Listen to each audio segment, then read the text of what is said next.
All right, here we are. I'm Liz in contract training this morning.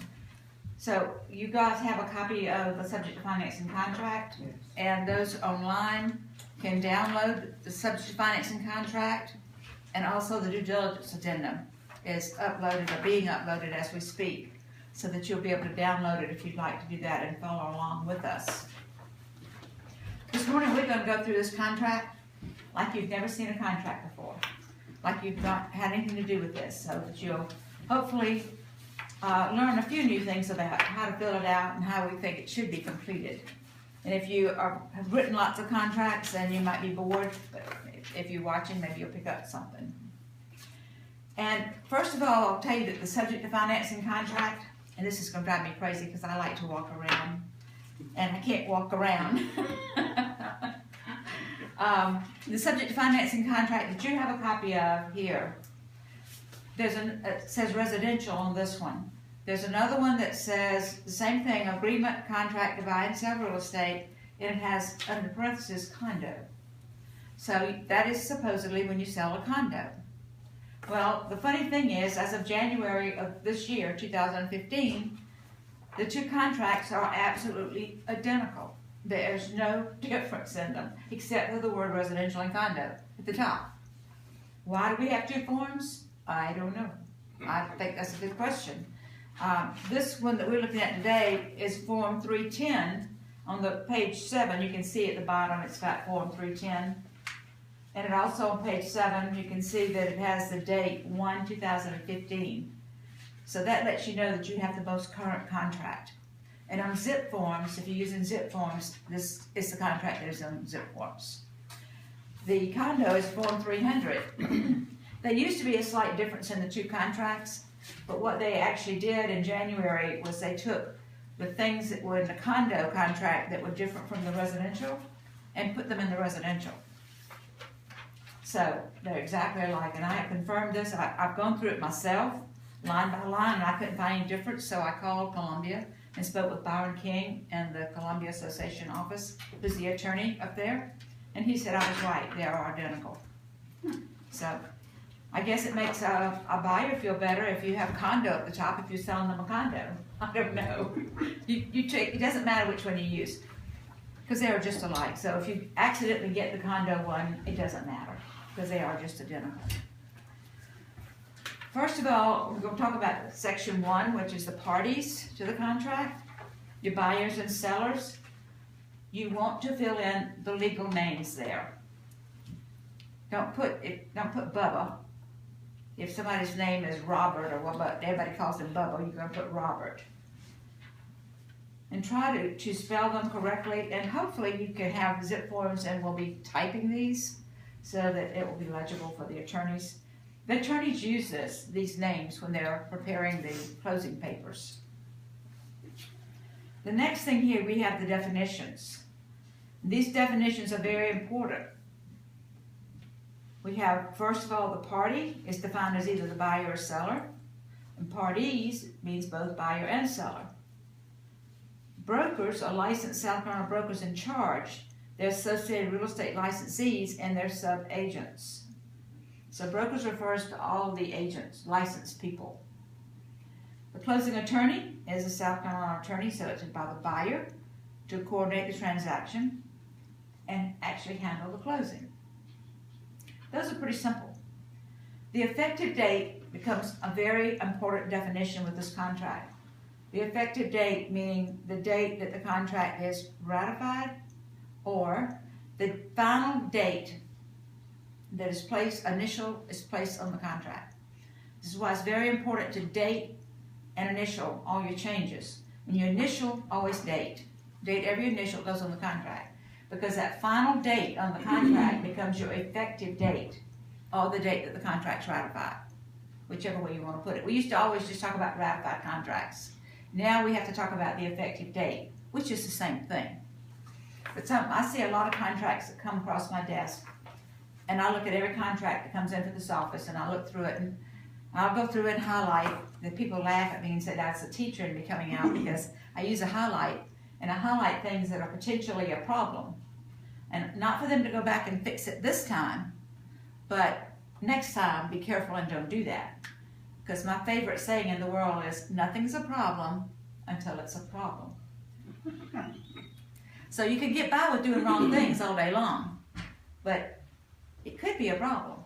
So I'm just trying to help everybody learn ways to prevent problems when I do these contracts. But you'd be amazed at how many contracts come through, and there are changes on the contract, and there are initials, but there are no dates.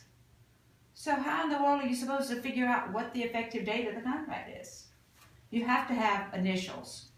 Also, I had a lawsuit one time that would have been prevented, would never have been a lawsuit, had the initials been dated.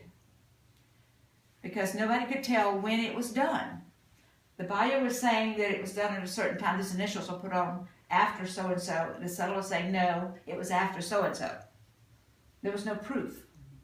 There was no dates. You need to date all changes on the contract. Now, the law says you date and time. Date and time. Timing's nice, but please at least date. You know, it's wonderful if you can time it. But I'm not pushing the timing, I'm pushing the dates. That's the most critical.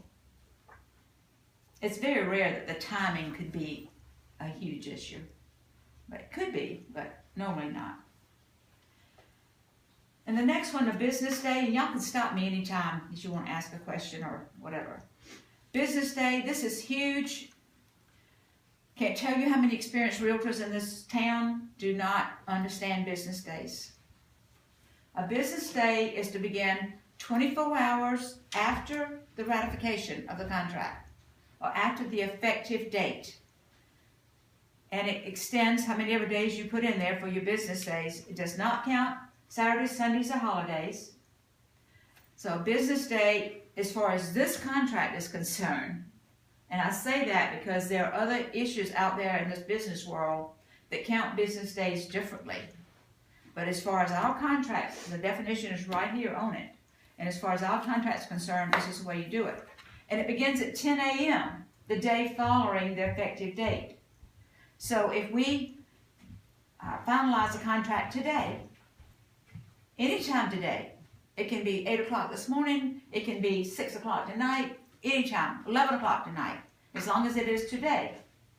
Then your effective dates will begin tomorrow morning at 10 a.m. and go from there. Doesn't begin today. It starts tomorrow morning at 10 a.m.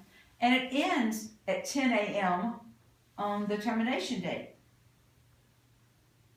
Just a couple of days ago, we had somebody, one of our agents had an attorney telling her that it ended at 5 p.m. I said, just copy and paste and send him this out of this contract. We're using this contract and it ends at 10 a.m. And a lot of agents get in trouble with that because they're thinking it's 5 o'clock or later in the day, and on the termination date, they think they have more time than they do. The good thing about that, if there is a good thing, is that most realtors out there don't understand this. And so if you have a contract with another agent, they probably don't understand it. So you might be in luck if you mess up. So even though it's there. It's here. They don't read. Yeah. Most, yes. If they refresh their screen, their page, the links are there for the download. Those who are watching online, if you refresh your page, the links for the contract and due diligence are there now. So you can download them. So the business day, yes, Isabel?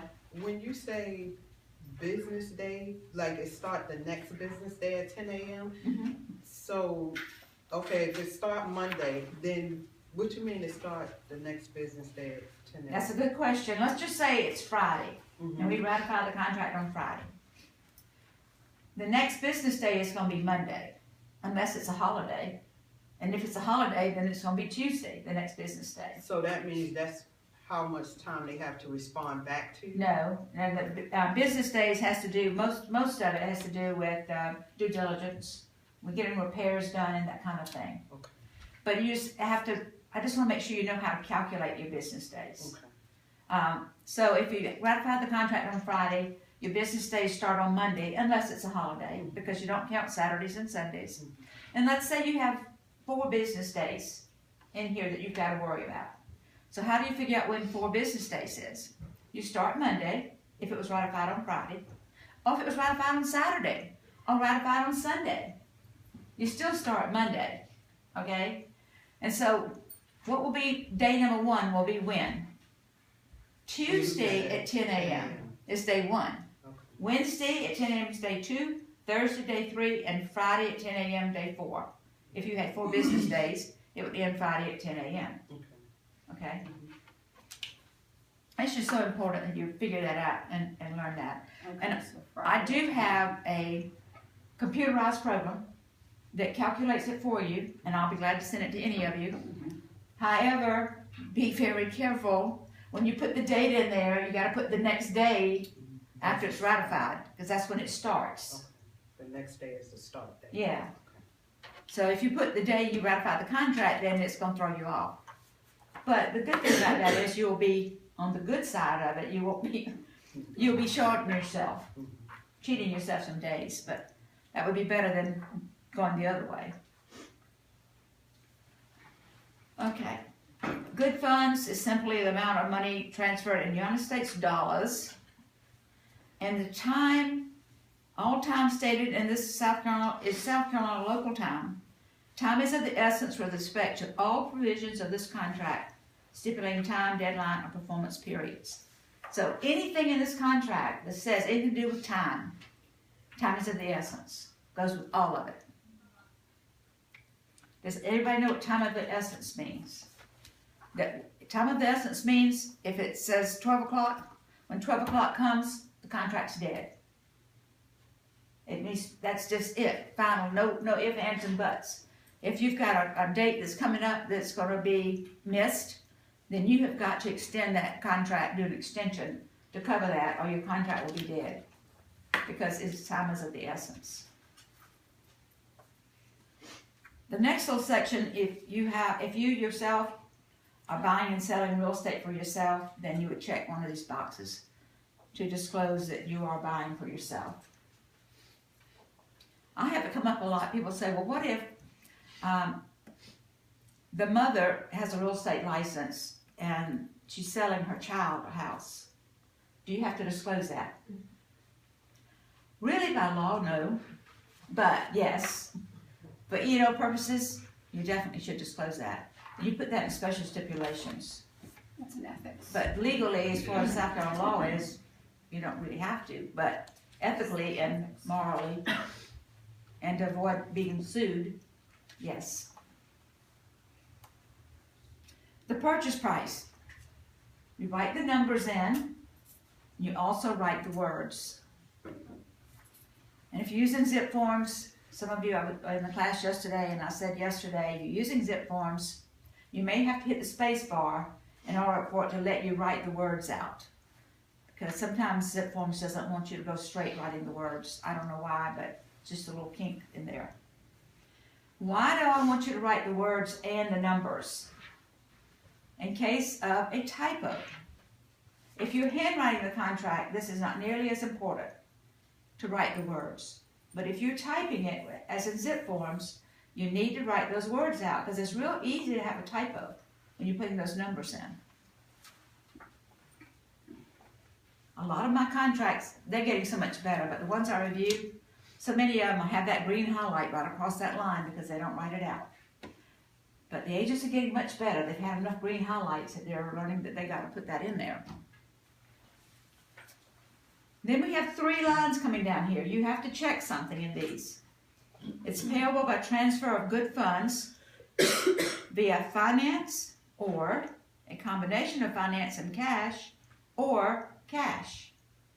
Now you need to check one of those because one of those has to apply. 95% of the time it's going to be a combination of finance and cash. 95% of the time.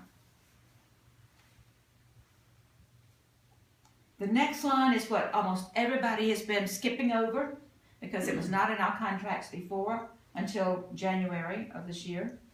Verification of cash available for closing is attached or not attached, or either is to be delivered before a certain date. So what does that mean? Your pre-approval letter, or if somebody's paying cash, you need a letter from a lending institution that they do have the cash. So you need to check that it is there or not there. If you don't have that, then you have to put it as not attached. Most listing agents now are requiring that, so it's better just to go ahead and get that up front. The sale of buyer's real property is or is not contingency for purchase in terms are not attached. So if they have some property to sell in order to buy, then you have to check this box. And you should attach the addendum, it's a state form for the contingency of sale of a property. There's a state form for that, and that is the form you should use if it is contingent. I've had people tell me, well, I'm not going to mark that because, you know, if they don't sell that house, they can't get the loan and it's contingent upon financing, so I'm just not going to check that. Because the seller's probably not going to take a contingency on selling their house. That is very wrong, immoral, unethical, and everything else. It's true, it's a true statement that they probably can't get, if they can't get the loan, but that is misleading to the seller. Don't do that kind of thing. And there are realtors out there that do that, unfortunately. But I don't want any of y'all to be one of those. And I'm going to tell you right now, if you've not ever looked at that contingency addendum, it is very confusing. So the first time you have to use it, you probably want to talk with your broker about it, because it is very confusing. Yes? When you said verification of cash available, I hate to go back. Is that the earnest money? No. This is the money, the down payment money. If somebody's paying cash for a house, say they paid $500,000 cash, you want a letter from the lending institution that they have $500,000. Gotcha. Okay. Yeah. That's a good question. And you also said, and the pre-qual letter. And a pre-qual letter, yeah. If they're getting financing, It's a good. a pre-approval letter. And that's another class, but there's a difference in pre-approval and pre-qualifying. Most of the time, the loan officers give you a pre-qualified letter, which is not worth the paper it's written on, but that's typically what you get. But you want to try to get a pre-approval letter, which is a little bit more in depth. Okay, the property. I want you guys to read this right now. Number 3, just read it yourself, to yourself.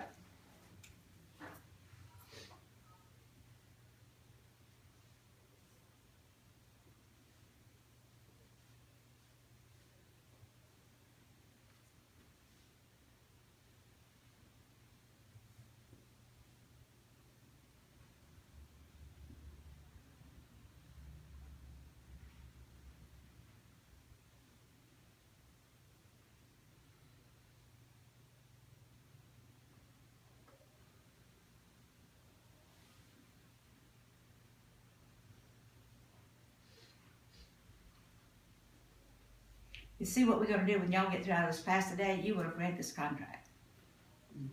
And a lot of real estate agents out here have never read the contract. I hate to say that, they just fill in the blanks. But I want you to be able to, when you are sitting down with clients and writing a contract, you need to be able to explain to them what they're signing. This just describes what is supposed to be left with the property, just standard. And about the landscaping and things like that. Also, it has to do with HOA fees and leases if it's a tenant in the property, that they understand all of those things. They took out, and I don't really know why they did, but the other contract had in it about oil. And a lot of the older houses, in Mount Pleasant especially, the older areas, in Somerville I'm sure, they have oil tanks buried. And that was part of the contract, that you would make sure that that was taken care of properly.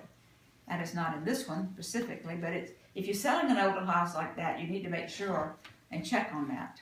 When you say taken care of properly, what does that mean?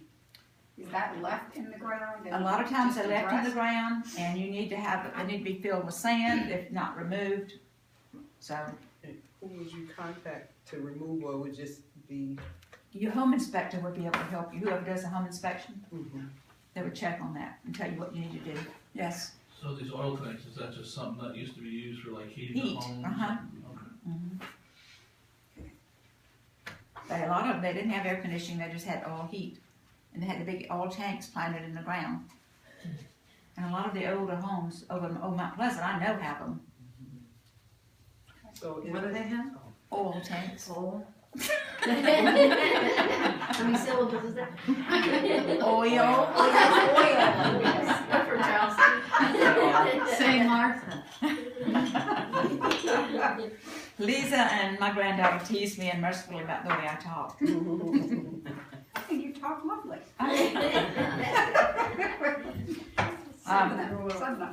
When they were younger, and they were younger, and we were doing real estate, and I'd go home and I was talking about this agent I had was Martha, and I said, I was talking about Martha did this, Martha did that, but I said, who? I said, Martha. You were And she Charles said, Darwin. and then my granddaughter one day said, Nanny, say that again. And I said, the window needs to be shut. And she said, Nanny, it's not window. It's a window. Okay. I said window too. For you. I'll tell you. Get me now. But, you know, I managed to live this long. That's I guess I can do it another few years. Good Southern drawl. So just be careful that your buyers and sellers know what's in this paragraph. They know what to expect, what's supposed to be left with the property. Then we're going to fill in the blanks here. Well, yesterday, those who were in the zip forms class, you know, Stokes was showing me the fast form, and I asked you not to ever fill out the fast form. This is why, because on the fast form, you wouldn't see any of that. You would just see the blanks, and you just go back to them and you get the contract. You could go over it, but I think it's easier for you to fill out the complete contract because you kind of understand more of what you're filling out when you do that. This next section is for the address, the property, then your lot and block. And I have this happen a good bit. There are no lot numbers or no block numbers. Maybe there's a lot but no block, and there's a block but no lot. So if there's nothing there, then what are you going to put in the blank? NA. And then you have the subdivision. Quite often there's no section or phase. So this is just for you to put the legal description in there. And where are you going to get the legal description from? The tax records. And the tax records are right on MLS, so it makes it very easy for you. And your tax map number. And then you agree that no personal property will transfer except what is described here. And if you have things like a refrigerator, because that is not mentioned in that section 3 up there, maybe the washer and dryer, that's not mentioned up there. Things of that nature, maybe the curtains or the drapery. Now the drapery hardware stays because it is mentioned that it is attached to the wall. Blinds like this would stay with the property because they are attached. But drapery or just curtains could be something they might want. So just things like that you would put in this section. And if it's too much to write in there, you can put an attachment, check the attachment box and attach it. I will tell you right now though, most lenders do not want you putting much in there. They will agree for you to put the refrigerator, washer, dryer. That's pretty standard. If you start putting in there this nice grill or a boat, they're not going to like that. And this comes to be a problem on the Isle of Palms when you're selling furnished properties and the furniture goes with the house. That can be an issue because the problem, the lenders are looking at it, the appraiser has to look at it, and the appraiser has to say, well, what is the value here? So the lenders want to make sure the value is in the structure and the land because their money is being involved there. They don't want this other frivolous stuff included in the appraisal because that stuff's going to go away. But we can't include personal property into a mortgage. Can we? We have to sell that with a bill of sale? Well, it depends. If it's refrigerator, washer, and dryer, yes. But furniture. Of the stuff, you have to put it on a bill of sale. Okay. Right.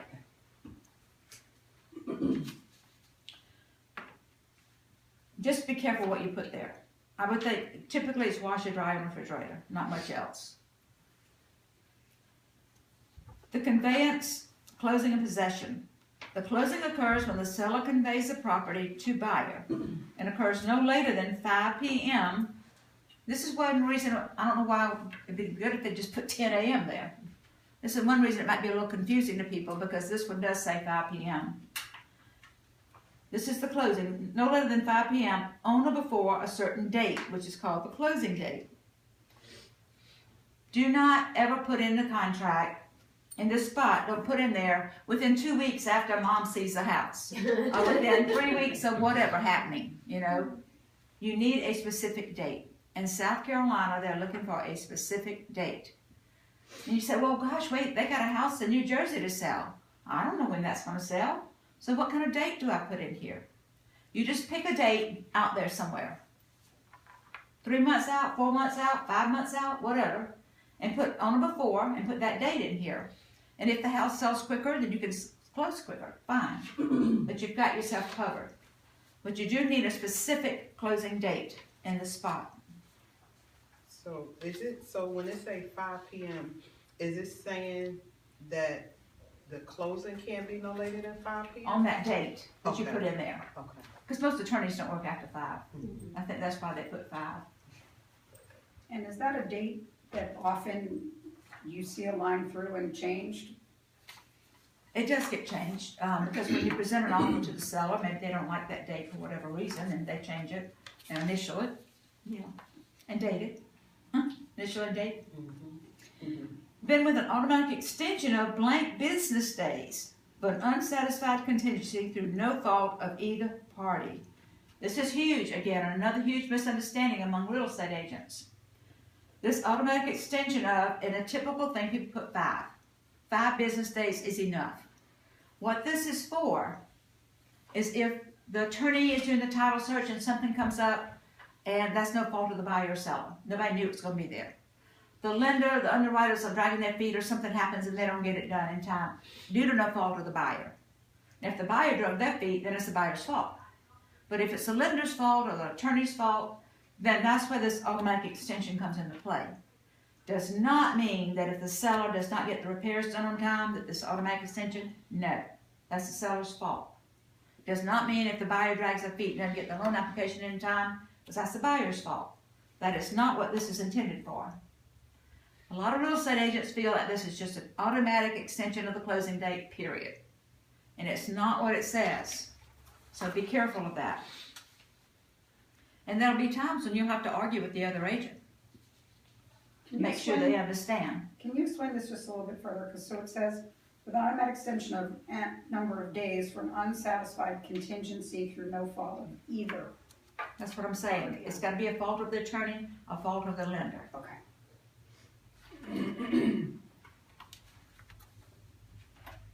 Most reasons things don't close on time is because of the buyer or seller not getting things done. And if that is happening, if that is coming up and the closing is not going to be able to take place because the seller drug their feet or the buyer drug their feet, one of that, then you need to do an extension to extend the closing date. Have it in writing. What would be a typical number of business days you put in there? 5. That's what I recommend. I don't think you need any more than 5. Business days we're talking about here, not calendar days. Business days is much longer than calendar days. Okay.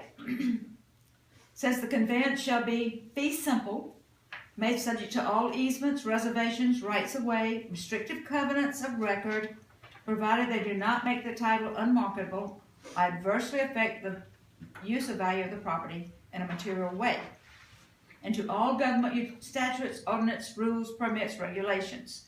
It says here it's being sold subject to the covenants and restrictions of the neighborhood.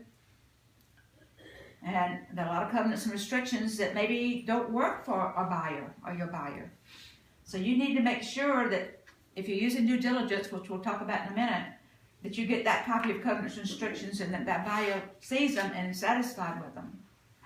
Because I've told the story of selling a condo, and I don't know if any of y'all in here have heard it, but one of our agents sold a condo. It's actually in Goose Creek years ago, and they did not. And that in those days, we wrote in the contract as subject to the covenants and restrictions. Now it's in the printed material, but they did not put that in the contract. It was subject to covenants and restrictions, and they didn't bother to get the covenants and restrictions for the buyer.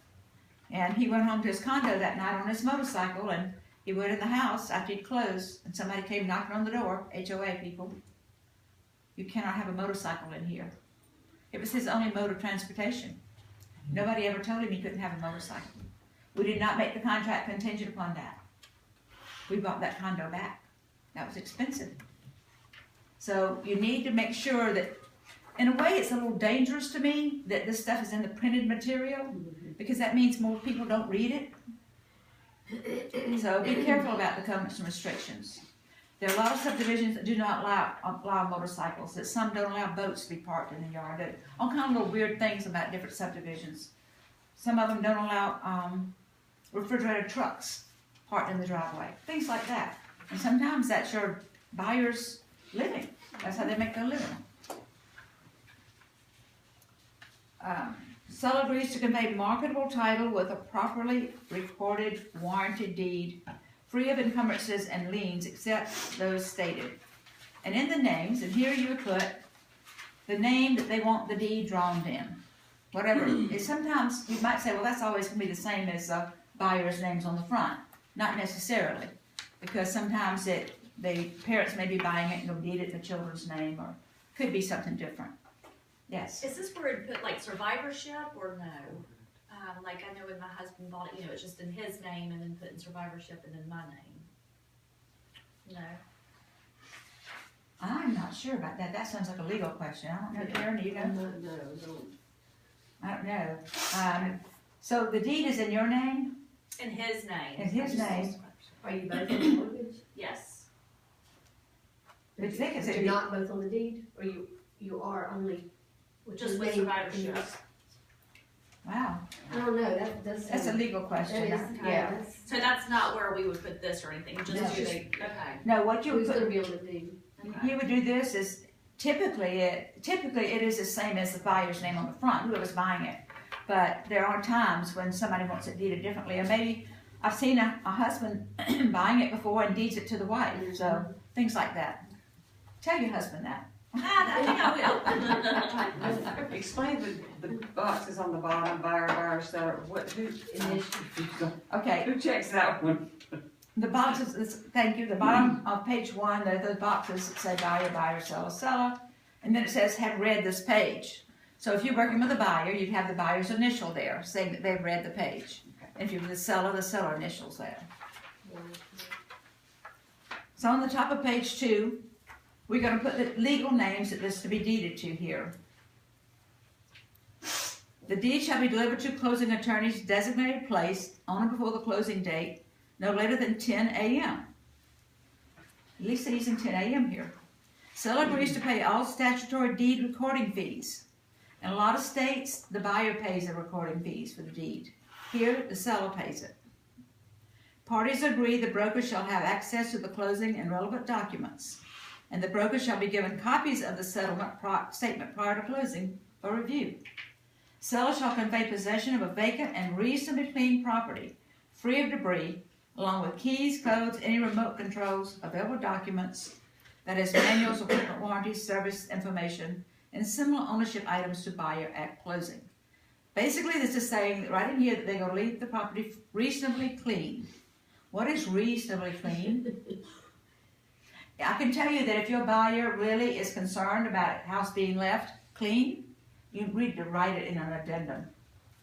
That the sellers will have the carpets clean, sellers will have the house professionally clean, something like that. Because this just says they will leave it reasonably clean. And that's the definition of reasonable is very subjective. So, it also is saying that the seller will have the deed delivered to the closing attorney. We had this come up just yesterday. The buyer's agent was asking our listing agent who the seller's attorney was, because they're getting ready to go to closing. And she was asking me, she said, I didn't know the seller had to have an attorney, and they don't. Typically, the buyer's attorney will prepare the deed for the seller and charge the seller for that. Occasionally, sellers will have their own attorney prepare the deed and send it to the closing attorney, but that is really very rare. And I don't really see the need in sellers hiring an attorney to do that. It just seems that's a waste of their time, money. Unless there's something really unusual going on, then maybe not. So any questions about that? Yes, Isabel? On the part where you said they put the names in for who they deeded to, does the buyer have to show proof that that person like actually exists? At closing they will. Okay. Okay, earnest money. I don't know if the people online can hear the questions or not, but Isabel just asked if they would have to show proof when they put the names who it's to be deeded to. They'd have to have some sort of verification of who they were. And I know that the closing attorney asked for their verification, ID, photo ID. Earnest money, another big subject, an important subject. This is a little confusing, obviously, because it seems like I have so many contracts that this is messed up with. These blanks, the total amount of earnest money is the first blank. How much total earnest money are they going to pay? And I have agents ask me a lot, well, how much should we do? What kind of rule of thumb do we use for earnest money? There really isn't any standard, but I will tell you that no matter what the price of the house is, I suggest you not go over $7,500 in earnest money, because $7,500 is the small claims court maximum. And if there's a dispute, it's so much easier to go to small claims court than to go through the big courts. The big courts take years. Small claims court takes several months. So we had a sale the other day, the price was right at $1 million, just under $1 million. And they said, well, 7,000 just doesn't seem enough. I'm telling you, I'm just saying, you know, and so they ended up, the seller wanted $50,000 and they ended up giving it to them. So, you know, it does look like your, what's the word, like your intentions are good. The more earnest money you put down, I could understand that. But if a seller really knew what earnest money and how they can get it back and stuff, what's the big deal? Either they have proof that they have the money or they don't have it. So that's why the pre-approval letters are so important and the proof of cash is so important. Because earnest money is so easy. I mean, if they can't get financing, they just get it back. So well, who cares how much it is? Really? It's just something that needs to be there. But that's my theory. I'm not saying it's the way it should be, but that's my belief. So anyway, so you put, so maybe it's $7,500. If you're selling a $100,000 house, probably may get by with $500, but probably $1,000.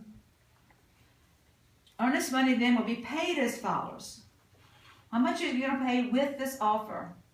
Most of the time, it's going to be all of it. If it's $7,500 earnest money, then $7,500 will accompany this offer. And then blank will be paid within blank business days. What will go there if you're going to put it all with the offer? What would you put in that spot? NA. Oh. NA. Because you've already paid it with the contract, right? Now, if somebody maybe has to go back home to New Jersey or New York or wherever, Maryland, and transfer funds, then maybe that's when you'd put NA in the first block, and then put $7,500 to be paid within 3 business days. Or something like that, because they have to go back and transfer funds before their check will be good. Okay, so just so I'm clear, in the total amount you would put Whatever the total earnest money whatever is. the total amount is, and then if in fact it is going to be broken into more than one payment, you use that. But if not, the earnest money is paid as follows. That's the amount to fill out next, right? That would equal the same amount as total. Correct. And then the next space you're talking about is where you put NA. Correct. Correct. Okay. And then you're going to mark how it's paid. Cash, check, other. We do not accept, at Agent on Realty, we do not accept earnest money cash. Our people are not allowed to accept cash, including you. It's too much liability for it. So if somebody wants to give you cash, tell them where the nearest place they can get earnest money. I'll go get a certified check. But you are not supposed to accept cash. So it's either going to be check or other, which sometimes they wire it in. We don't particularly like that either, but it can be wired in. And then it would be credited to the buyer at closing, or disbursed only as parties agree in writing or by court order about the contract or as required for closing by the closing attorney. Buyer and seller authorize blank as escrow agent to deposit and hold and disperse earnest money according to the terms of the contract. Whoever's going to hold the earnest money goes in here. If you're writing the contract, typically you would put agent on realty in there. And remember, agent on is all one word, capital A, capital O. Agent on. If And it doesn't really, I get this a lot too. People say, well, what difference does it make who holds it? It does not, it should not make any difference, because all of us brokers have to go by the same law. Are supposed to go by the same law. I'll say that. So it doesn't really matter, but usually if you're writing the contract, you like to have a little control over the earnest money and put it in your own account. And occasionally, you'll see they want attorneys to hold the earnest money. But what you want to make sure you always do, if something like that is the case, if you're listing and somebody's bringing you a contract, another agent, and they say, Sam Smith, attorney, is going to hold the earnest money, you make sure you get a copy of that earnest money check that's made out to Sam Smith. We had a closing recently, and the attorney was supposed to have the earnest money. He never got it. So there was never any earnest money paid. The agent had not followed up to see if it was paid. So that's something you have to check on. Can I ask you what came of that? Does it matter in the end? What? The earnest money, the attorney never received the earnest money. Well, in that case, this out at closing, am I correct? Yes, it did not make any difference in that case because it did close. However, had it not closed and there'd been an issue, there was no earnest money to be dispersed or taken care of the issues. So that's really bad. And actually that's a violation of South Carolina license law. So you need to follow up. If somebody else is holding that earnest money, you need to follow up and make sure they have it. And that's on the last page of the contract. You'll see there's a place for the person holding the earnest money to sign. And you want to make sure that always gets signed by whoever's holding it. Okay. This next paragraph, all bold, black, bold. I'm going to let you all read it, and then we'll talk about it. Just read it to yourself.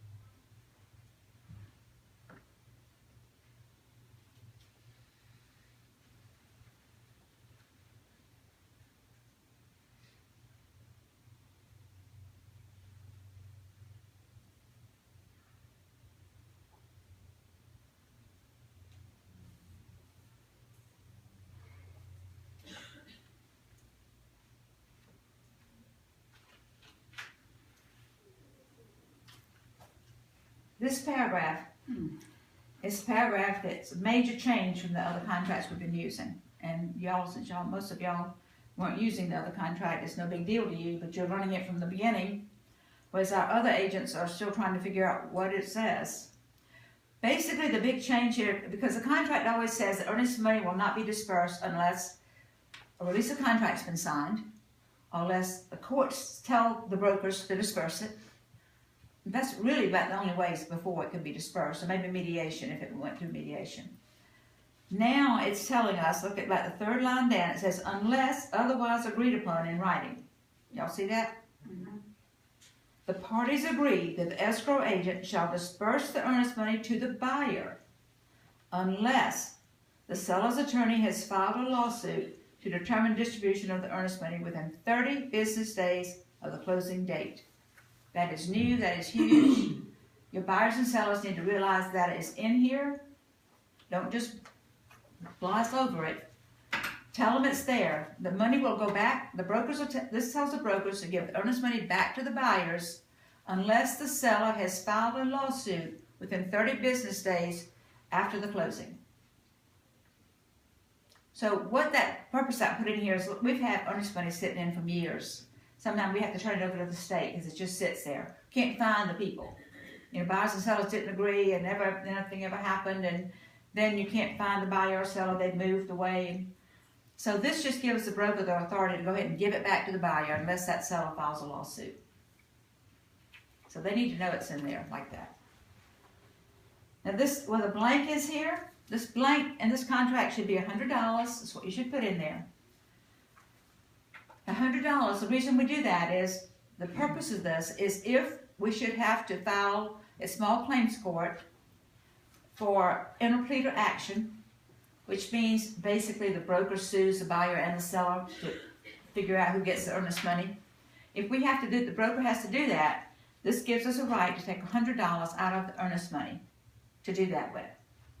In the past, that's wasn't in the contract and we had to just spend our own money for it.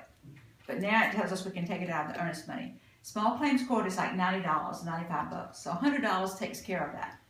It doesn't need to be $500, it doesn't need to be anything else. $100 is all it needs to be. That's for us to file in small claims. Right, if you had to smile for interpleader action in a small claims court.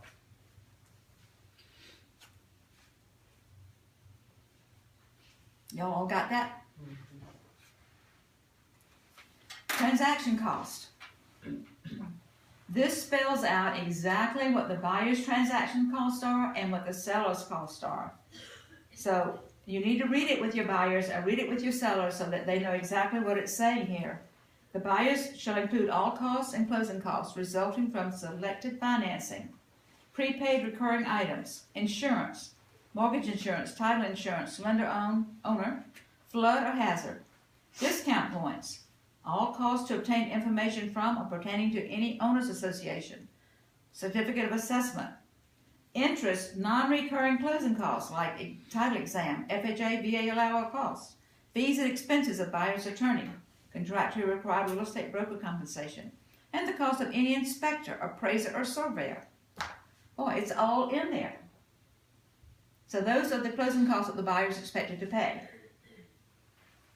The seller will include deed preparation, deed recording costs, deed stamps, calculated based on the value of the property, all costs necessary to deliver a marketable title, and payoffs, satisfactions of mortgage liens, recording, property taxes prorated at closing, contractually required real estate broker compensation, and fees and expenses of the seller's attorney. And as I said, most of the time the seller's attorney is the same as a buyer's attorney. The buyer just prepares a deed for the seller.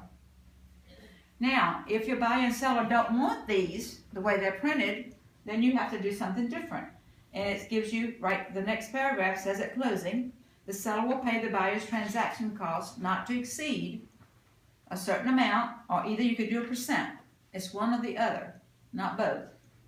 So if you want to say the seller's going to pay $5,000 of the buyer's closing costs, then you put $5,000 in here. If you want to pay 3%, you put NA in the first black and 3% in the second. Now, you have to keep in mind when you're doing this, you need to talk to the loan officer to see what is allowed for the particular loan that the buyer is getting. Because sometimes it may be only 3% is allowed. I saw one the other day where they put in here that it was a $200,000 purchase, and they put in the seller was going to pay $12,000 in buyer's closing costs. There is no way on earth it's going to be $12,000. And here's what this agent did not realize. It goes on to say, down here, that includes non-allowable costs first and then allowable. Buyer is responsible for any transaction costs exceeding this amount. If the amount exceeds the actual amount of those costs or amounts owed by lender, then any excess funds will revert to seller. So if you got $12,000 in there and the cost of $2,000, then the seller's going to get $10,000 back. So the person writing that contract did not know, and the buyer thought they were just going to get this $12,000. You have to be careful. You have to talk to the loan officer, make sure what is allowed by the lender for the particular loan that they're getting. Typically, if it's a 95% or above, 3% is going to be it. And if it's below that, 90%, well, they can usually do 5%. But there's some adjustable loans out there that don't allow that, so you have to check and make sure what you're going to get by with. And this already says this includes, that the cost includes inspections and things like that. That's up there. So when you talk about the closing costs, maybe $3,000, what we used to call closing costs, or the lender would say closing costs are this. Well, now our contract expands what the lender's costs are to include other things, the surveyors and inspections and things like that, which is a good thing. Is the FHA still 6% or they changed that? For It used to be 6%. It's not 5%, it's 3 and 6. Thank you. Caught me. I said 5%, it's 6%. Okay. It's 3% to 95% and above, and below is 6%. Thank you.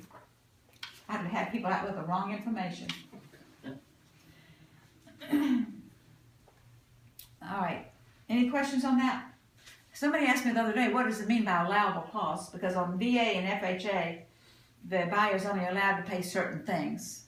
And so, well, the agent actually had gotten a contract on a listing, and it was going VA, and she was trying to figure out what the closing costs with the seller would be. And I had her talk to Rex Ann, and Rex could explain to her exactly, based upon the loan amount, whatever, what they would be, what the non-allowable would be, which the seller would have to pay. So private public transfer fees at any cost similar to transfer fees, such as capital contributions, conservancy fees, estoppel fees are otherwise named, but similar fees paid to the owners association. They're either going to be the seller or the buyer's expense. I see so many contracts come through that don't have either one checked. So it got to be somebody's expense. And if it's a subdivision, there's probably going to be some HOA fees of some sort. So, And how if do you it's, determine who gets checked on that? if I'm representing the buyer, I check seller. If I'm representing the seller, I check buyer. Right. You know, that can get changed, but. And most of the time, when you're writing the contract out, you're gonna be working with a buyer. But then when you get one, you gotta be able to explain it to your seller. So you need to know it either way. Well, how do we know what those fees are gonna be? You have to check with the HOA. There are some condo regime fees and stuff that do have special assessments. You have to be careful. And there are a lot of subdivisions and more coming up that have transfer fees. And some of them are 1/4%, some of them are more, some are less. That's the more common fee is 1/4%. But I know Lisa got burned on that one herself a few years ago when she was selling real estate sweetgrass. She had a listing in sweetgrass, and they had never had transfer fees. And she actually had asked the seller when she listed the property, and said, no, there's no transfer fees, and nobody had ever known that they had any. Well, we got the closing, there was transfer fee.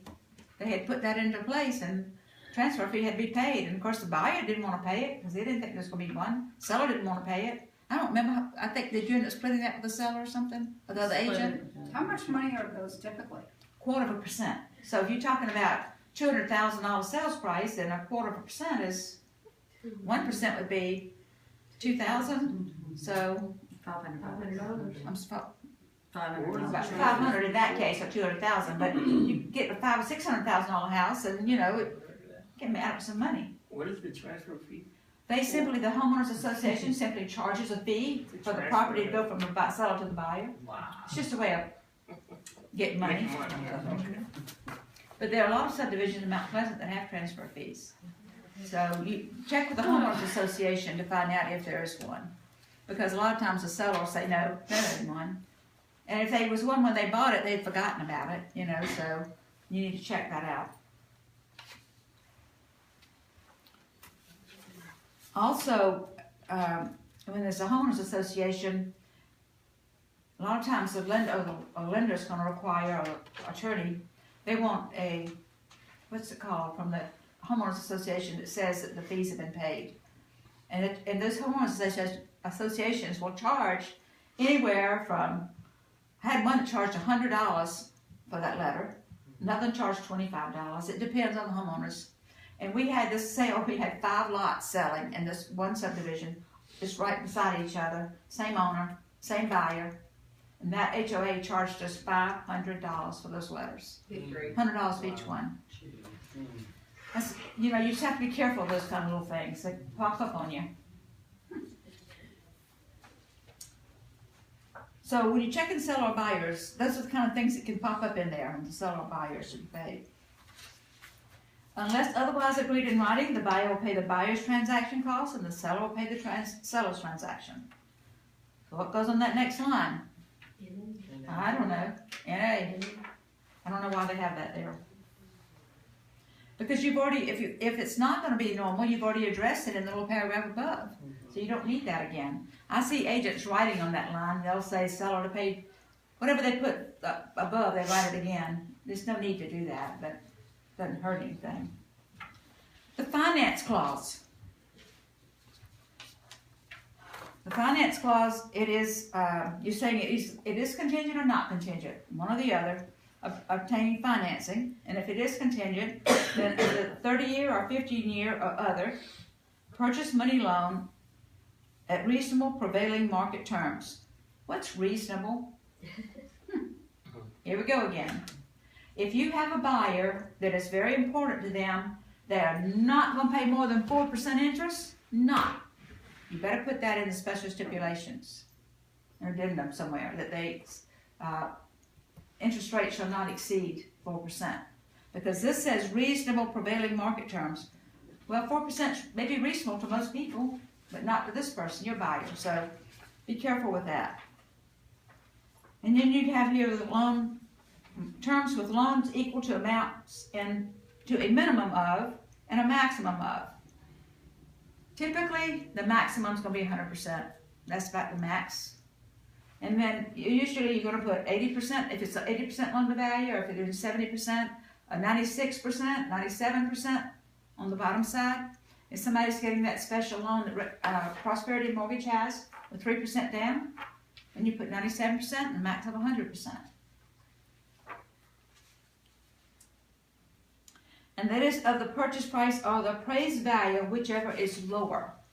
So the appraisal should come in lower than this percentage would be of the appraised value. The financing contingency expires at closing. The buyer must make timely good faith efforts to apply for and obtain financing while refraining from contrary actions in a timely manner. Buyer shall inform seller and brokers of pertinent financing issues and authorize their lender to disclose pertinent loan information to the seller and brokers. The buyer shall apply for financing within blank business days from the effective date. Typically, the buyer should apply. A lot of times they've already applied when you write the contract. But typically 2 to 3 days, there's plenty of business days, there's plenty of time for them to make the loan application. Unless they're out of the world, out of the country or something, then you have to take all that into consideration. But most of the time, they can do the loan app right while they're with you, making the offer on the property. So they can do it certainly within 2 to 3 business days. And they shall deliver notice to the seller of a reasonable pre-final loan approval that contains no unreasonable credit, income, or asset conditions within blank business days. The problem here is you can apply for the financing, but you're not going to have, what is reasonable pre-final loan approval? What is that anyway? I don't know. I guess it's whatever you want to make it. But it used to say final loan approval, so at least they changed it, and this is a lot better. A reasonable pre-final loan approval that contains no unreasonable credit, income, or asset conditions. So typically, we're telling people to put 25, 30 days in there because you're not going to get that right before closing. You're not going to get really approval until closing table. So if you're closing in 30, 45 days, then you put 25 to 30 days in there. If you put 10 days in there, I think that's you might run into trouble because you're probably not going to get that pre-final loan approval that quickly.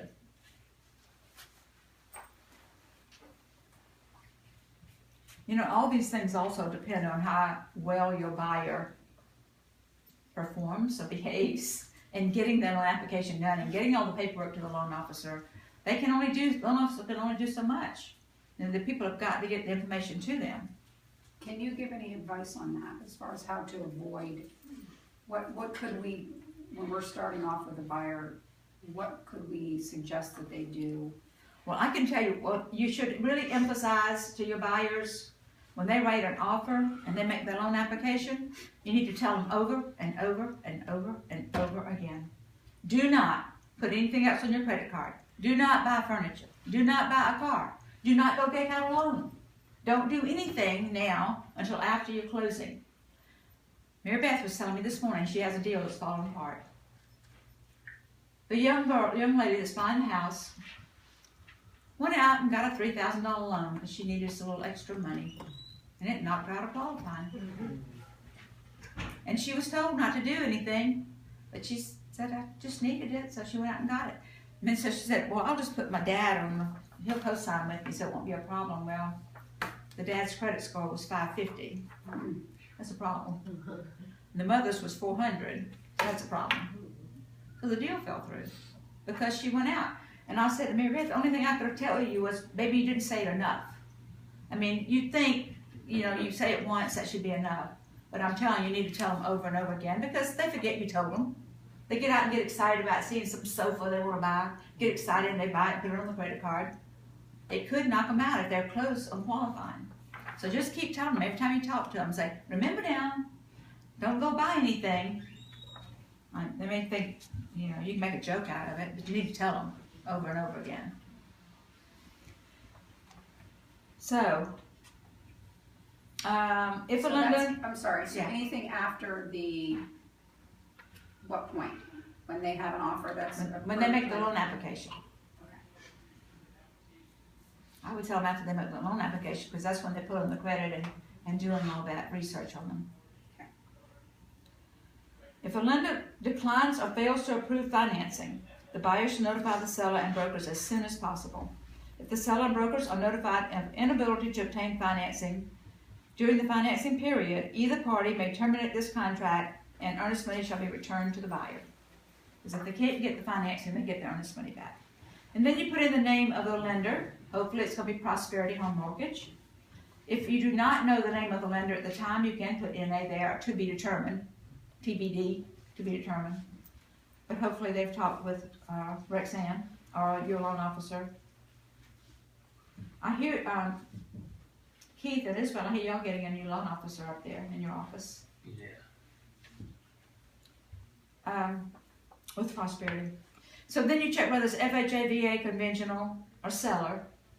So I'm sorry, did we put NA under, we don't know? If you don't know, you can put to be determined. I wouldn't put NA in that spot. Okay, because I'm sorry. I If just it's wanted to conditional clarify. financing, Sure. yeah. And if it's FHA or VA, there's a special addendum that has to be attached to the contract. And you would check here that it is attached. Any questions on the financing? Yes. Yeah, it's okay, FHA, VA, conventional, seller. It could be owner financing, seller financing, Oh, occasionally. Not often, but sometimes. Okay. What if it changes? What if you put the lender's name in, something goes wrong there and they have to go to another lender? Does that happen? It does happen. Yeah. And it changes, but usually, actually by the letter of the law, you should go back and do an addendum to change that, but nobody ever does, because that really doesn't really affect the outcome, as long as they get the loan. Okay? Repair procedure. You're gonna either use repair procedure or due diligence. You're not gonna use both. It's either or. And it says here, the parties agree upon repair procedure unless a due diligence addendum is agreed upon and a part of this contract. I go on record as saying if you represent a buyer, you really should use due diligence. And the reason is, one reason is, if you use repair procedure, and you do the inspection, you do your repair request, you give it to the seller, and they say, okay, I'll fix all this. Well, then the buyer's got to buy it. They don't have an out in this case. And just say there's an old house, an old Mount Pleasant, eating up the termites. And the seller says, I'll fix it. I'll fix all that. Don't worry about it. The buyer said, I don't think I want that. I don't want it. Well, they don't have a choice if you've used repair procedure. If you use due diligence, okay, you don't have to buy it. Terminate. So if you're representing a buyer, the due diligence is what you should do if you're truly representing your buyer. Besides, the due diligence only has one date for you to keep up with. Repair procedure, there are 5 dates in here that you have to keep up with, which is a little mind-boggling if you start to think about it. So, Sounds like we should never use. I personally, with buyers, and now there's the danger in a due diligence. There's a danger. We'll talk about that in a minute. We'll get to due diligence. There's a little danger in using it, but I'm all for due diligence if you're representing a buyer. This repair procedure goes in here and tells you a date for the event, the repair inspection, and then you have no later than 2 business days to notify them, and then they have so many days to let you know if they're gonna fix it or not. It just, I'm not even gonna read through that with you because I don't even want you to use it. Now, if you have a listing and somebody brings you a repair procedure contract, then you need to be sure you read through it and understand and explain it. And if you have the seller, really the repair procedure is better for your seller than the due diligence, if you have the listing. So is there ever any conflict between the seller agent and the buyer agent on what to do here? If the seller's gonna wanna use, yeah, I mean, actually, usually when the contract is prepared one way or the other, that is just the way it stays. I have seen one time where the due diligence was presented and the seller said, I will not accept due diligence. And the buyer ended up agreeing to it, but I've only seen it once. So usually whatever way it's written is the way it gets negotiated out. Can you repeat what you said, if you have a listing? If you have the listing, this repair procedure is a better route for your seller. Simply because the buyer can't get out of it. If you agree to make the repairs as a seller, then the buyer is obligated to buy according to the contract. Now there's some other ways he can get out of it with financing or maybe the termite letter, CL100, but as far as this goes. So what you're saying is when we receive an offer from a buyer and they have filled this out, then we can let our seller know that that's a real benefit to To the us. seller, correct. Yes. But if they don't fill that out and they fill out what you're recommending us do for a buyer, then we have the option to negotiate on that point. Yes. Try to. Okay. You have, but it's, if a buyer has made an offer and they have a due diligence addendum and you have the seller, if it's a long period of time for due diligence, then your seller's gonna wanna charge a termination fee. They're gonna put some amount in there, 500,000 or something, if you represent the seller, and if it's a long one. If somebody wants a 30-day due diligence, then heaven forbid, 30 business days is almost like 2 months. That's way too long. So how much is a reasonable due diligence period? I haven't even seen anybody put anything in there. I mean, because when somebody asks for that many days, it usually just gets struck through and it's shortened. And the only reason somebody would need that many business days is they don't understand what they're doing. Be honest. You don't need 30 business days to do due diligence. You shouldn't. Unless your buyer's out of the country or something. So we don't put anything in? No later than number of business days? Not in this section. I'm gonna want y'all, I've gotta step out for a second. I want y'all to read that repair procedure section yourself. So that you get a contract. I'll be right back. Why don't you stand up there? okay? Yeah. Okay. You want me to stand up here? All right. It's still going. You want me to tell you jokes? Yes. Y'all won't like my sense of humor. I don't know. No one else thinks what I think is funny is funny. Because I think very odd things are funny. Hello. Oh, y'all have any questions? I don't know. I can't answer. I never answer any of the contract stuff because that is my mom's. That is definitely her area of expertise, and they change this stuff all the time so often. Yeah, that's the changes. I haven't sold real estate in 10 years, so not over that now. So, oh no, I'm sorry, less than that. It's about 8 years, and it's changed so much that I would really have to study hard to write one again. But I do know you do have to actually read every word on these things. I have a question. So few people actually do. Yeah. That's true. So when we're with a client and they want to put in an offer, we do our best to fill this out. Mhm. What if they want to do it right on the spot? Mhm. But don't we need to run this by you guys to get it reviewed before we submit it? That is a mom question, but Especially if I when were, yeah, new, yes, but one, with today's technology, there's a lot of ways around that. But two, if they want to write it right then, as long as you have, I should have been listening more close as answering some emails. As long as you have due diligence or something else like that, and they're protecting your buyer if it's a buyer you're representing. If you have made some error and this may be completely wrong, then that could be rectified then. And I have to ask her. Because I know that was always, I always had a safety net. When this was before we did the due diligence, I was trying to think of something to talk about. And then she asked me, come back up here. Yeah. She asked me, and I probably told them something that's against the rules or something, because I'm a little bit of a rebel. But she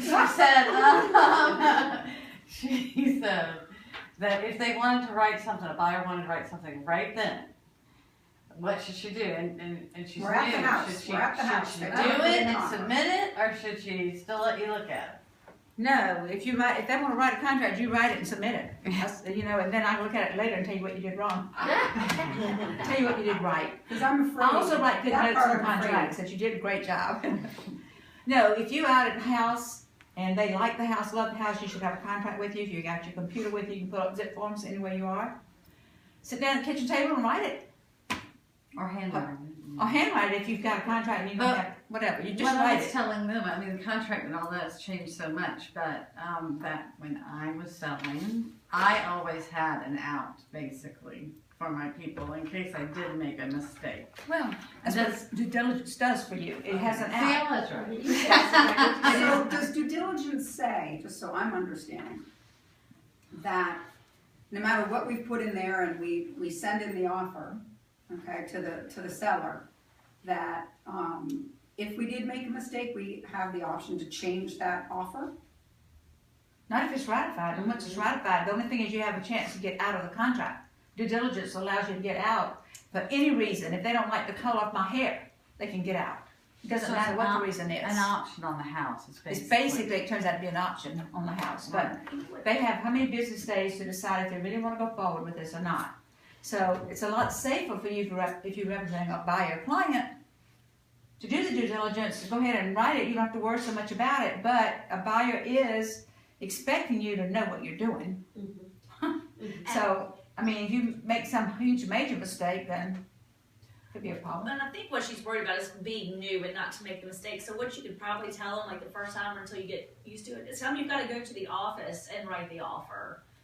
Something like that. But if we're under pressure though, because I mean, I have some clients who have been looking for a really long time, and when they see it, it's going to be it. And I know they're going to want to put an offer, and I don't want to screw it up for them. Well, if it ends up being a mistake I made, they. Well, you can write it and call the listing agent and say, I have an offer coming to you. And then come back and talk to Liz or somebody or Email it to me. somebody. Email it to her and let her review it really quickly. Or Even if something. I'm at home, Saturday or whatever, I'll check my emails. I'll look at it and get back to you. If you don't have zip forms and you've got a smartphone, you can take pictures of the pages and email it to her and she can look at it. I mean, that's like Okay. I tell you what, a couple of the agents have done recently. If you've got some people be showing property and you think they're pretty serious and you think the house is going to be a pretty good one, go ahead and write. I told Trish last week, go ahead and write the offer. Let's look at it, have it all ready, and then if they want to write one, okay, let's go write a contract and just pull it up and you got it. All right, that's a great idea. So just write one ahead of time. Pick and we'll do this as part of learning how to write a contract. I give you an example of somebody who needs to buy a house or whatever, and I say, okay, write me an offer and send it to me. Then I'll go through it and critique it and give it back to you and tell you what you did good and bad and different. And that's how you learn, is by writing them. You're never going to really learn by sitting in a classroom. You got to actually do it. Yeah. But we go through this and teach this to you so that you could explain to your buyers and sellers what they're signing. But then you get right down to actually writing it. And actually after this class today, I will email y'all and give you, and if you're online, you have to email me and tell me you were watching it and you'd like to have this. I'll give you the example for you to write an offer.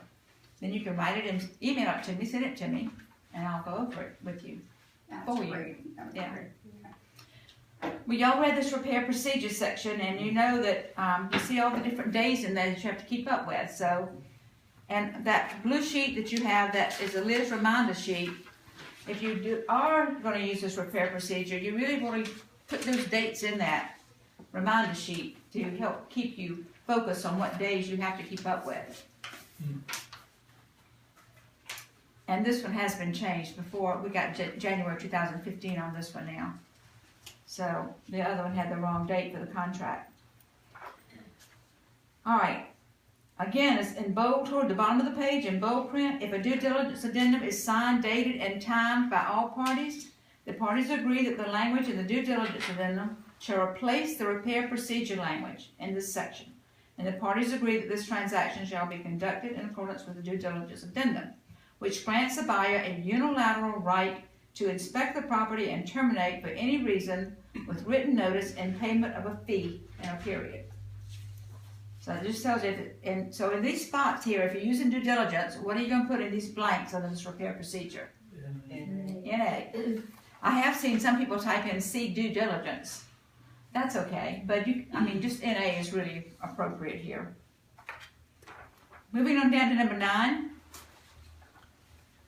This says that people have a right for inspections. Buyer and South Carolina licensed and insured inspectors reasonably perform any reasonable, ultimately non-destructive examination and make reasonable record of the property with reasonable notice to the seller through closing, including investigation of off-site conditions and any issues related to the property at buyer's expense.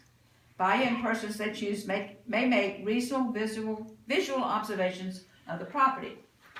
This is for the home inspections, but it is also for the walk-through inspection. This gives your buyers the opportunity to walk through, buyers.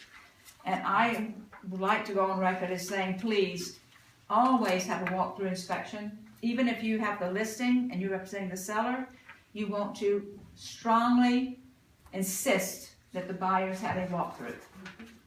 Because you want to know before closing if there's any issues. You don't want to find out after closing. It's just such a mess when you find out after closing. Can I ask you a quick question, because I'm not clear? Under the repair procedure, there's an A and a B section. And both those sections should have NA in them? Correct. If you're using due diligence, yeah. Okay, number 9 goes on the next page, top of page 4. It just talks about the reasonable inspections, and it says that seller will keep all utilities operational through closing unless otherwise agreed. So you don't have to check anything. It says that one box says seller grants buyer permission to connect utilities.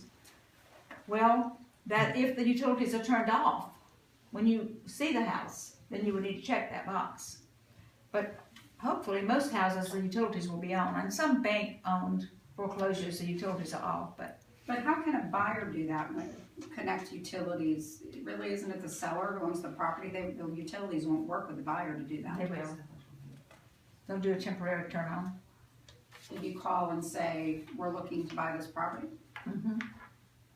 And if you have problems, you can just as a listing, as an agent with agent on, we can call and get it turned on for 24 hours for inspections. So under the other, it'd probably be NA there most of the time. You don't need to write anything there. I see agents all the time write, seller agrees to keep utilities on.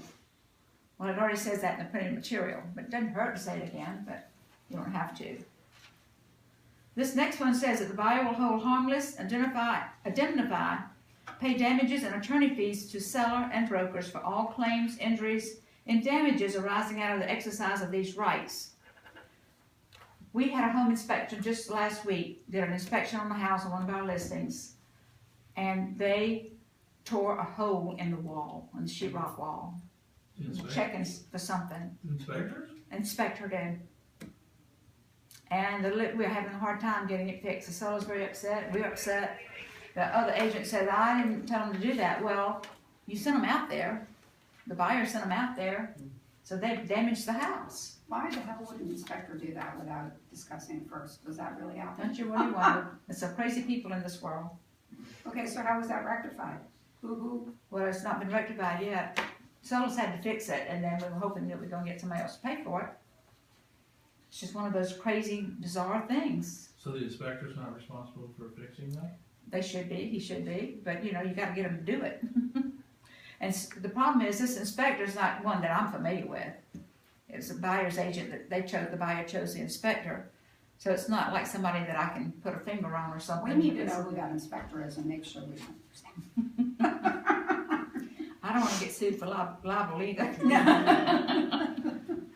But crazy things happen, you know? Yeah. Always. What did he say? Always. Always. Every single one has something crazy that happens.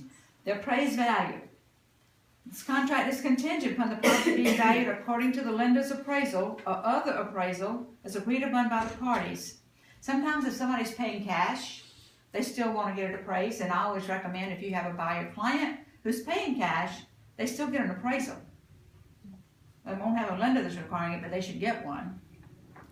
For the purchase price or higher, if the parties are made aware that the appraised value is less than the purchase price, and the seller delivers notice to the buyer within 5 business days of an amendment to reduce the purchase price to the appraised value, the parties agree to proceed to closing and the terms of the contract. Basically, if the property appraises for less than the sales price, and the seller agrees to sell it for that, then the buyer has to buy it. You might think, well, why wouldn't they? I don't know, it seems like they would always want to buy it for the less value myself, but I guess there's some time that could come up that they'd say, well, it's not worth what I thought it was, so I don't want it. I guess that could happen. So But if should the we seller- not check that? You would check, you don't have to have an appraisal, but please do not ever write a contract that you don't check that it's gonna have an appraisal. Okay. If somebody's paying cash, they say, I don't need an appraisal, I value your opinion. Sir, I'm not an appraiser. Don't count on my opinion. So we because I'm not- always check this first box. In my opinion, yes. You know, that I have seen some foreclosed property sales, people buy a dump, you know, and they're gonna tear the house down anyway or whatever, and then in rare cases like that, you don't need an appraisal, but for the most part. So you check that it will be or will not have an appraisal. And then the wood infestation report is another area that we have confusion with the agents. If the property to be sold has previously been occupied, this contract is contingent upon the buyer or the seller having the property inspected at their expense. So who's gonna pay for it, buyer or seller? But it depends, you can have either one, but one of them has to pay for it. What's typical? Is there a Usually typical? buyer. I'm sorry? Is it usually buyer, but except for VA? If you're representing the Yeah, buyer, yeah. typically it will be the buyer will be selecting it, and most sellers say, well, the buyer's gonna select it, the buyer can pay for it. But I've seen contracts that says that the seller's gonna pay for it, and the buyer will select the CL 100 company. I mean, that does happen, but not a lot. But I have gone on record before saying if you represented the buyer should select the CL 100 company to go out and do it. When Cecil Hernandez, who is the pest control regulator for this part of South Carolina, for Clemson University, he regulates the pest control people, CL 100 people, and he did a presentation. He's done them for us several times, and the last presentation I was asking him about that, and he said he didn't necessarily agree with that. He thought that if there was a termite bond on the property, then the seller needed to get the letter and pay for it, and the termite company would correct whatever was wrong. Well, maybe. I can tell you that if there is a termite bond on the property you're selling, that's great, and a lot of agents get excited and buyers get excited. Oh, I've got a termite bond. You better find out what kind of bond it is. Is it a repair bond? Does it cover formosa and termites? What is it? A lot of bonds out there are just simply cheap bonds. They don't cover much of anything. So just because they say there has a bond doesn't mean a lot. You need to find out what kind of bond it is. And is it transferable? And is it transferable? And if it is, how much would it cost? But I still think if I'm representing a buyer client, I'd rather my buyer select the CL 100 company, even if there's a termite bond on the place. Yes, if there's a termite bond and if the buyer's CL 100 inspect to find something, then the seller's got to fix it, and then maybe that company can fix it for them. But that's really up in the air. But I'm just thinking it's up to the buyer would feel more comfortable, I think, if they had their own person going out there, if you're representing the buyer. So even though it's got a bond, still have it In my opinion, yes. looked at? Well, it has, yes. You always want to get a CL 100 letter, in my opinion. Unless it's an old dump, like I just talked about, you're going to tear down, then that's different. And if it's a new construction, and it goes on to tell you in this paragraph, if it's new construction, it will not be a CL 100. It's going to be a soil treatment letter that you get at closing, that the builder has to give you. Question, how far, I mean, should you wait till you get like, that second approval, that final approval on the loan to get that? Because, you know, if you buy a CL 100 and then can't get the loan, then. You spent money, right. The question was, shouldn't you wait till after you get the pre-final loan approval before you order the CL 100?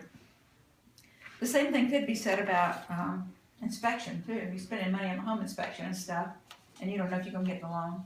But the problem with the CL 100 is, and the blanks on this contract, it goes on, let's go on down there for a second and I'll come back to that. It says it's selected by, paid for by buyer or seller and selected by buyer or seller, whichever, and delivered to the closing of a CL 100 wood infestation report no earlier than 30 calendar days, and it's calendar days here, not business, prior to closing, and no later than blank calendar days prior to closing. I think that second blank should be 10, maybe 15, but probably 10 days. Termite Longer letter, than 10 calendar days? CL 100 letter is only good for 30 days. That's just the way it is in South Carolina. It's only good for 30 days. So you don't want to get it any earlier than 30 days prior to closing. And you don't want to get it any later than 10 days anyway, because you got to get work done. You know, it possibly has to have some work done. So, and the reason I say, if you put, I had this come up recently. I talked about it in one class recently. I'm not sure if y'all heard it, but an agent had her due diligence addendum with the contract. It was over the holidays. She sent the repair addendum with the repairs to the listing agent, and she got sick and was in bed with the flu. And that listing agent sent the repair addendum back to her, but she never saw it because she didn't open her emails and stuff. And the termination date passed. So nothing got done on that. So she was in a panic and saying she thought she messed the buyer up, and so I said, well, let me look at the contract and see if there's something else in there we can do to get out. I thought the CL 100 might get us out. She had put 30 calendar days in there, and that's spot. And it was past that date. And she hadn't gotten the CL 100 anyway. And it was past the date when she was supposed to have gotten it. You never want to put 30 in there, because it's only good for 30 days, so it's no earlier than 30 days and no later than 10 or 15 days before closing. And it says it will be delivered to the closing office, closing attorney. Not that you just get it in your hand, it's supposed to be go to the closing attorney's office that will do that period of time. So, in that case, that other deal I was just talking about is still a mess. It's supposed to close next week, but it's still a mess because the buyer's not getting the repairs done that they really wanted to have done because we missed the termination date. So that's the danger in due diligence. You can't miss that termination date. You gotta pay attention to that. So I think in this case, the agent's gonna probably having to fork out some money because, you know, to make the deal work and make everybody happy. Sad, but it happens. What is the average closing time? 30 days, 30 to 45. 30 days as long as your buyer gets that paperwork to the loan officer. You know, the problem is you put 30 days and the buyers drag their feet and don't get the paperwork for a week or so, then there's no way you can close in 30 days. A lender can close in 30 days after they get their paperwork. That's why I asked this, because it says report dated no earlier than 30 days. So. Prior to closing, right. So you put the closing date in the front of the contract, that closing date that you put there. It's the closing date we're talking about here. Right. So if you put March 1st, and we talk about no earlier than 30 days prior to March 1st, and no later than 10 days. And when you say paperwork, are you referring to their application for the loan? Paperwork here. You said average closing is 30 to 45 days after they get the paperwork from the buyer. Oh, that's the After loan lawyer. application paperwork, yes, yes.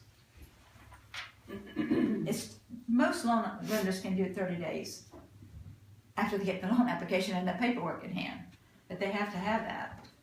And the way a lot of the disputes and arguments and people get so upset with loan officers is because their buyers didn't get the paper stuff in, and so what can the loan officer do, you know? So we need to be very clear with our buyers at the outset before they even put in an offer perhaps, before they do anything, to let them know this is the kind of time frame we'll be looking. So when you're ready to offer, put in an offer, this is how things need to work. Exactly. Right. Educate them. Exactly. Okay, and it goes on down here, it talks about if the infestation report reveals the presence or indication of or damages by termite infestation or other wood destroying organisms, the seller shall remedy such deficiencies and shall furnish the buyer with an infestation report by a qualified, licensed, bonded pest control operator, dated no earlier than 30 calendar days prior to closing, that the property is free from infestation of any damage mentioned, or documentation that the infestation has been treated and damage has been repaired as appropriate in a workmanlike manner on or before closing and reported by an appropriate licensee. So you can't just go have anybody do the work. It's got to be a South Carolina licensed contractor doing the repair work, and the pest control person has to be South Carolina licensed pest control. If the seller does not make the repairs and treatment, the buyer shall have the option. They can accept the property, or they can negotiate with the seller for the payment of these repairs, or they can terminate the contract and get the earnest money back.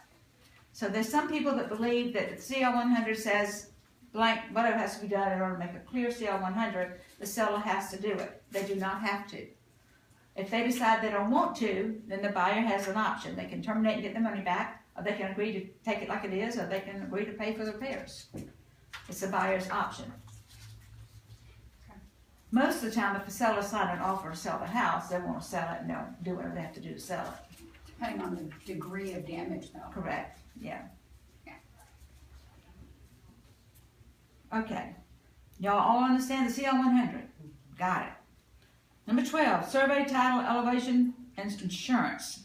This is to do with it says the brokers recommend the buyer will have the property surveyed, the title exam, elevation, wetlands determined, appropriate insurance, flood hazard liability owner's title, effective at closing. Unless otherwise agreed upon in writing by parties, buyer to obtain new insurance policies by closing, and seller may cancel existing insurance after closing. The flood insurance, if required by the lender or at buyer's option, shall be assigned to buyer with permission of carrier and premium prorated at closing. There are a lot of flood insurance policies. If somebody has a flood insurance policy currently, it can be assumed by the buyer. That's another whole topic too. Question. I thought I heard someone say that it is required to have flood insurance. It is not.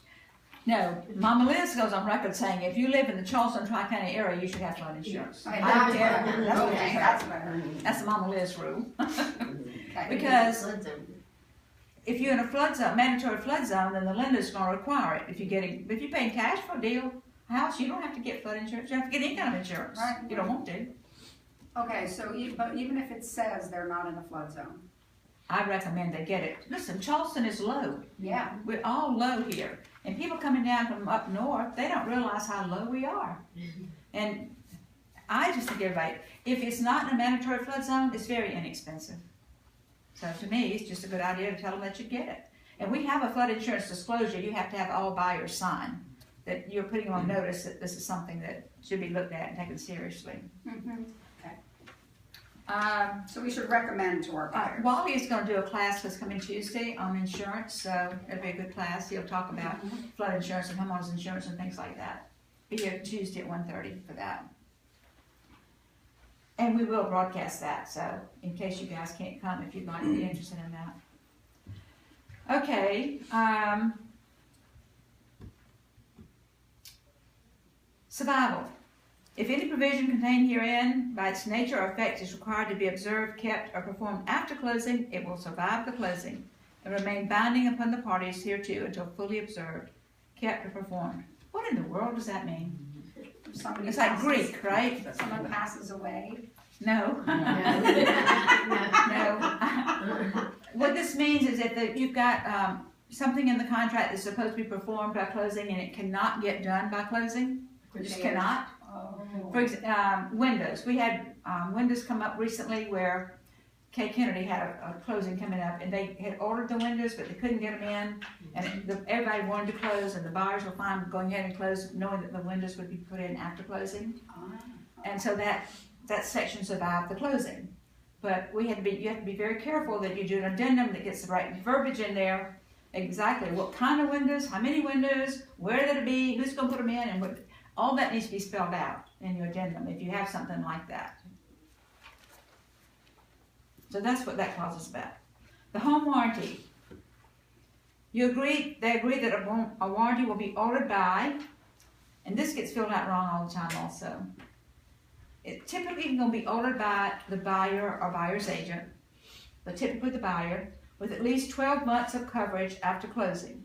And it will or will not be provided by closing.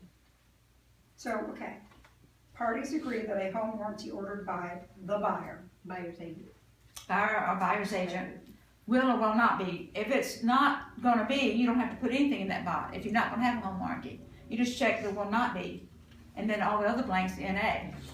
But if it's going to be a home warranty, we strongly advise everybody to use home warranties. And if the house is in good shape, decent shape, you want to put a Global Home USA on it.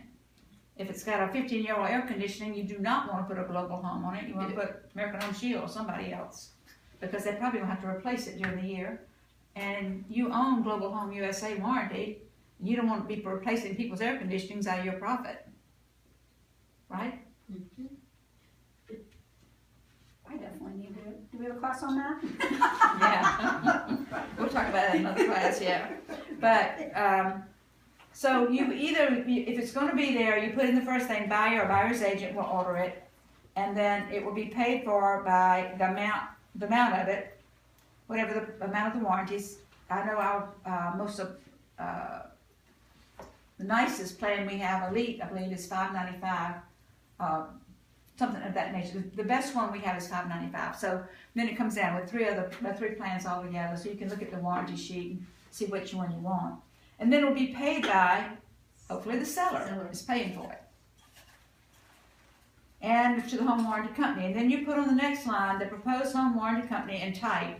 So if it's Global Home USA, you write Global Home USA, put dash Elite plan, if that's the plan you choose. You said Gold, Platinum, and Elite are the type that we have. Now American Home Shield has different names for theirs. And on 210, there are all kinds of, several home warranty companies out there. But we try to use Global Home if it's in decent condition, but if not, we usually put American Home Shield. And are you saying that because, and I know we're getting off on another topic, but are you saying that because Global Home covers only so much? No, Global Home is owned by you. You own it. Agent owns it. Yeah. So we get profits from it. Okay. So if you have to replace somebody's air conditioning unit, that's eating into your profit. Oh, Big expense. I see exactly what you're saying now. Yeah. You got it. Okay. Fire or casualty or injury. This is saying the property is damaged wholly or partially by fire or other casualty, for example, hurricanes. Parties will have the right for 5 business days after notice of damage to deliver notice of termination to the other party. If the party does not deliver notice of termination, the parties proceed according to the contract. And the seller is to be responsible for repairing all damage, remit to the buyer an amount for repairs, or assign to buyer the right to all proceeds of insurance. If the buyer or inspections cause the damage, buyer is responsible for indemnifying seller for damages. Brokers and parties will ensure that they are protected by appropriate risk management strategies, such as insurance. Basically, if you get this house gets destroyed by fire or hurricane or something like that, then the seller has 5 business days to let the person know what they're going to do. Whoa. If the buyer wants to terminate, they have 5 business days to notice termination. If a hurricane comes through and knocks all the big gorgeous oak trees out of the yard, maybe the buyer doesn't want it anymore, because they bought the house with the oak trees. Back when Hugo came through, it was a mess. You know, we didn't have this kind of clause of protection, and a lot of deals fell through, of course, because houses were blown away, and yeah. So this is just so that you know it's in the contract, that you can tell your buyers and sellers that. That must have caused so much problem. Oh my goodness. Ended up being great for real estate. Ended up being a downfall, windfall. Number 16, The residential property condition report, this, you check, hopefully the buyer is gonna have, the first box says that they agree that the seller's delivered to buyer this property disclosure form.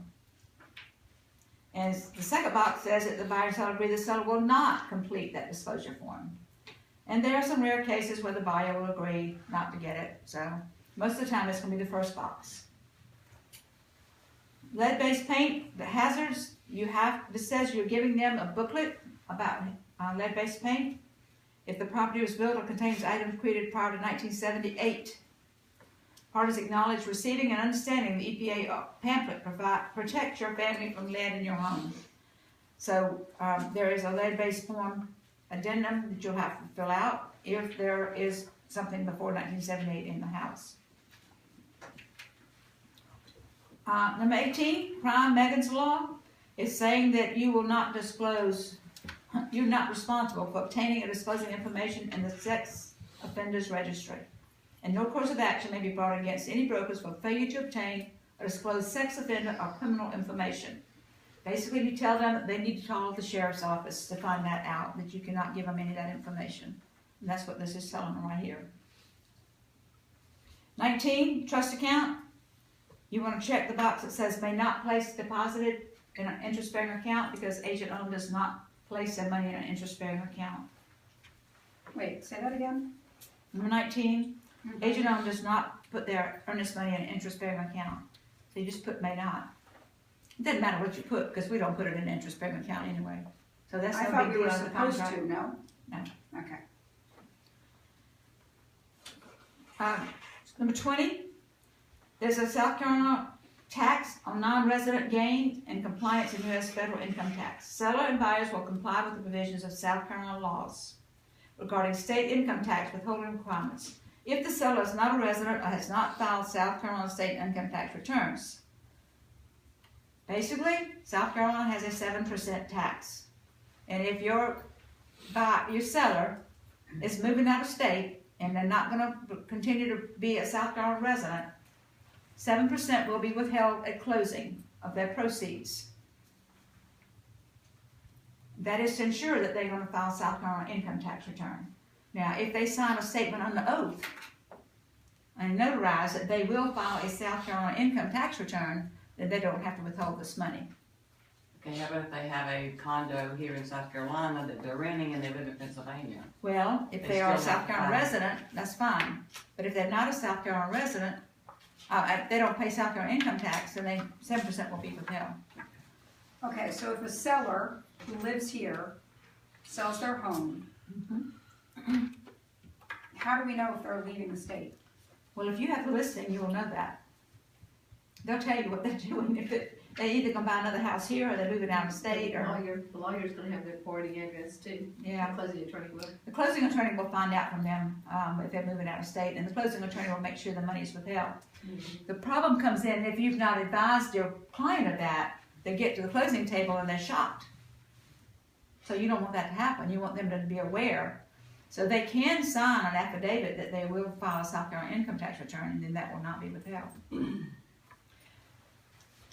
Just a little side note on this is most people do not realize this, but this law really is the responsibility of the buyer of the house, the property. Although it's the seller's tax, but it's the buyer's responsibility to make sure that it's gotten. And so if it's not received or taken or gotten and they don't file the income tax return, it's gonna come against your buyer. So that's why the closing attorney makes sure that it's done at closing. Okay, But the law actually is the buyer's responsibility. interesting. Number 21 just says that everybody agrees that this contract contains everything, that there's no outside deals outside of this contract. Number 22, it says that the buyer and seller agree to settle and prorate annually or as appropriate as a closing date. And it goes through all the different things, rents, deposits, utilities, homeowner association fees, all these kind of things that would apply, would all be prorated. Then it goes on to say, closing attorney shall make tax proration based on available tax information deemed reliable. Should the tax or tax estimate or proration later become inaccurate or change, the buyer and seller both make any financial adjustments between themselves once accurate tax information is available. And usually the attorneys will have them sign some statement that if taxes change or something, that there's mistakes in the HUD, they agree to adjust. Default. This goes and spells out, I want you to read quickly through this. It spells exactly what happens if the seller defaults or if the buyer defaults on the contract.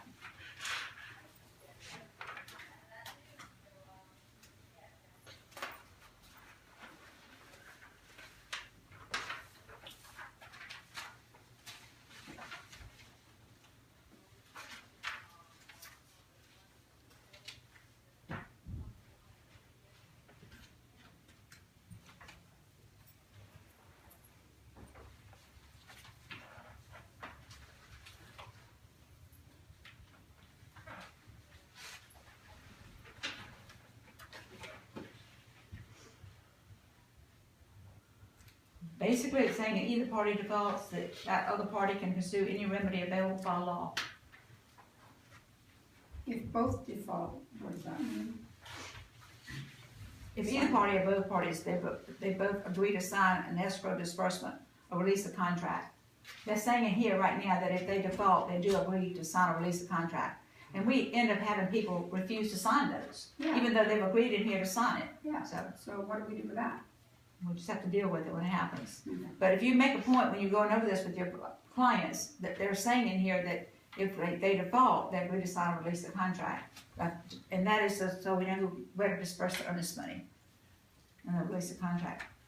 Mediation, basically this paragraph is just saying that if there's a problem with the contract, that the parties all agree to go to mediation before they go to lawsuit, before they file a lawsuit.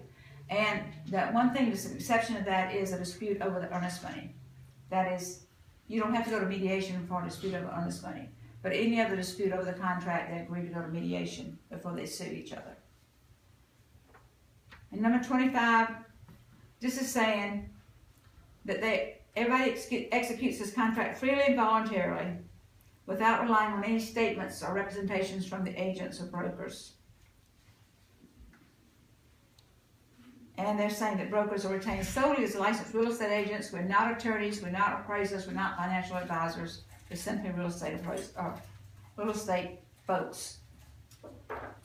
And 26 says, parties acknowledge that brokers give no warranties or representations of any kind, expressed or implied, to the condition of the property, off-site conditions, schools, title, including but not limited to easements, encroachments, etc.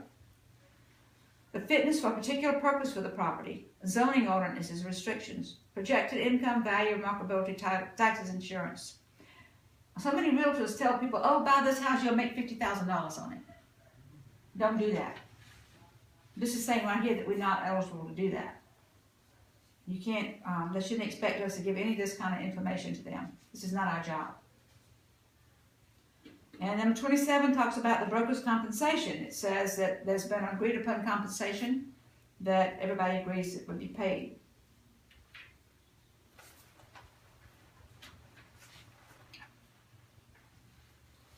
This also talks about in here, like the bold print at the very bottom of this paragraph. It says, this is to give notice that brokers have or may receive compensation from home warranty companies or others for referral processing.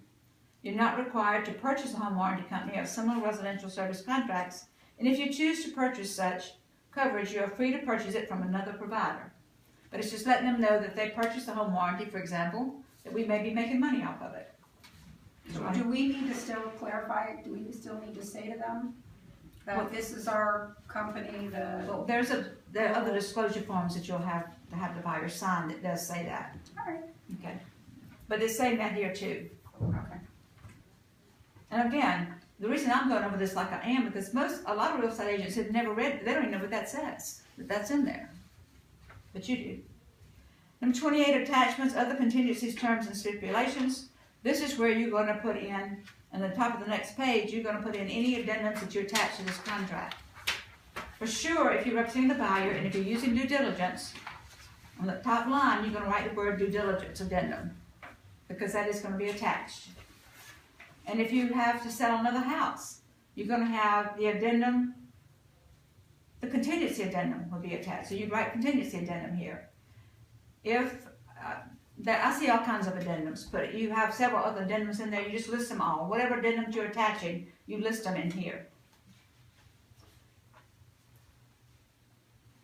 And number 28 is simply saying that this, what is considered notice and delivery. Notice is any unilateral communication, offers, counteroffers, acceptance, termination, request for better terms, associated adjustment, whatever, from one party to the other. Notice to or from a broker representing a party is deemed notice to or from that party. So if you're representing a buyer and the listing agent brings the contract back to you, that is considered notice to your buyer because it's been given to you, you're representing that buyer. Same thing is true if you're representing the seller. Once the agent gets it, if the person is a client of yours, now if they're a customer, that's different. But if they're a client, once you get it, it's considered notice to them. It's considered delivered. Number 30 just says everybody's responsible for seeking legal advice. Number 31, this is where you put the time limit on somebody to make a response to your offer. And I've always gone on record as saying I recommend a short period of time. You know, if you write a contract today, well, I give them 3 days to make up their mind. If you do that, they're just going to shop your contract. So you want to make it, if you write it today, say you're writing it now, I'd give them till 9 o'clock tonight. Because they're probably working, that gives them time to get home and meet with the agent. So how many hours typically? 12 hours maybe? Maybe 12, no more, or 24 maybe at the longest, something like that. Now, if you know people are out of the country, then that makes a difference. You have to take all those kind of things into consideration. Now on this line, on this paragraph, and this has been very confusing, the very last line here it says, you put that date in there, and is unless accepted or counteroffered by the other party in written form delivered prior to such deadline. And then they have a colon there. They should have put a period there. What that next line is intended for is if you write an offer, it goes to the listing agent, you have the buyer, that listing agent, the seller counters it. So it comes back to you, and that seller wants to put a time frame on giving the buyer a length of time to answer that counter. That's what you put in that spot. Nobody knows that. I see all kinds of things written in there, but that is what the intent of the contract committee was when they wrote this contract. So if when we submit, you put nothing in there when you do submit we it. put NA? Well, yes, because I say put it in all blank spots, but it's not going to be NA if that seller counters back and wants to give you a certain length of time to respond to it. Then they would write that in there. Okay, so I'm just gonna make note, this is for seller to counter. Right. That's right. And the next one, if the signee is not a party, then you need to have appropriate legal document. For example, if it's a trust, an estate, and somebody's signing for a corporation or a partnership, you need to have proof that that person who's signing for that corporation has the authority to do that. And that's where you would say that that is attached or it will be delivered, one or the other. And then you have your place for your signatures and witnesses. And I'll tell you that a witness in South Carolina is important, but it's not absolutely critical. If you've got clients in New York and they sign a contract and there's nobody there to witness it, don't worry about it. Don't you go witness it unless you actually see them sign it. But now with DocuSign, you know, we just don't, I very rarely see contracts witnessed anymore because everybody's signing with DocuSign. So if you get that, is it better leave it blank, or do you want us to put NA?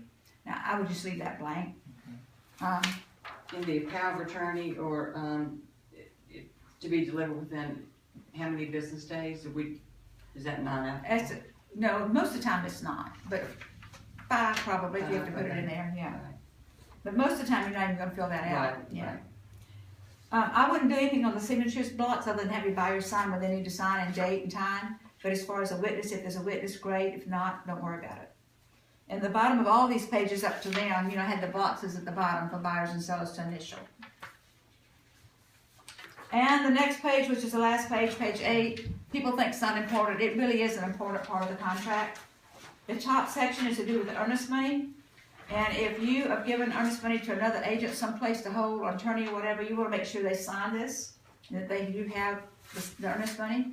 And if you have the earnest money in your hand, and agent owner is going to hold it, then you sign it, that you have it. And the top part is really, if you are holding it, agent owner's holding it, and you're the agent, you can sign on that top line for the earnest money, as long as you actually have it in hand. Don't sign because they say they're going to get it to you. Make sure you have it first. And then the escrow agent name is agent on realty. And then the contact information would be your information to contact you.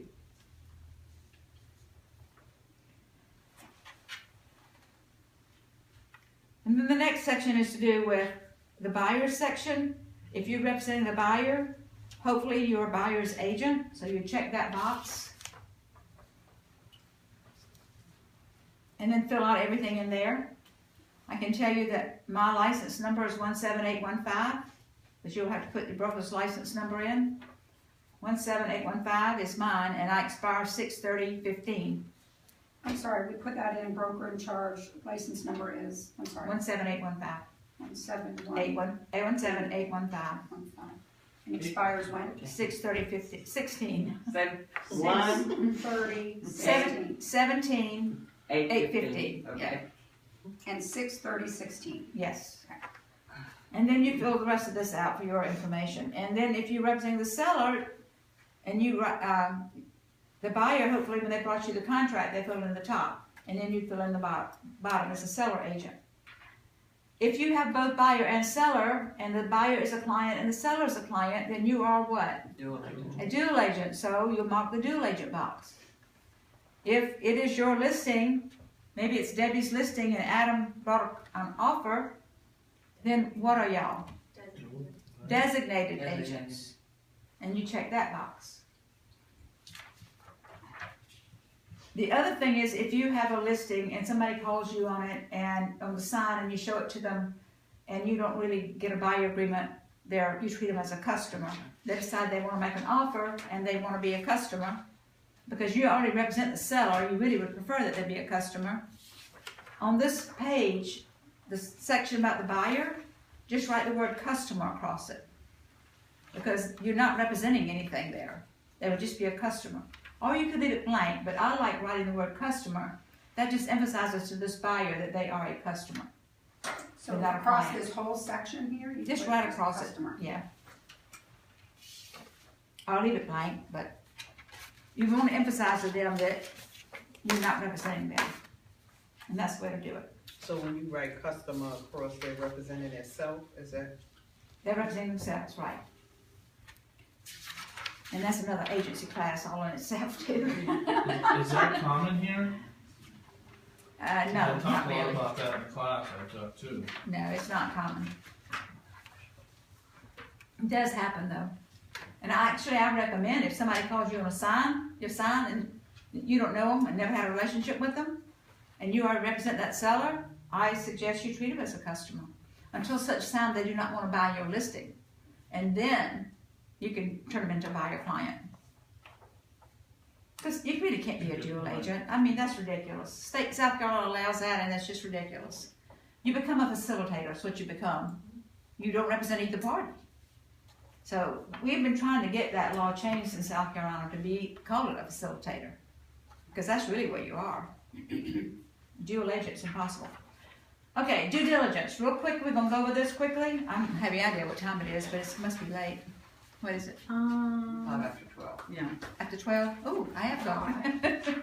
I knew it would take a while. But We're learning. the due diligence.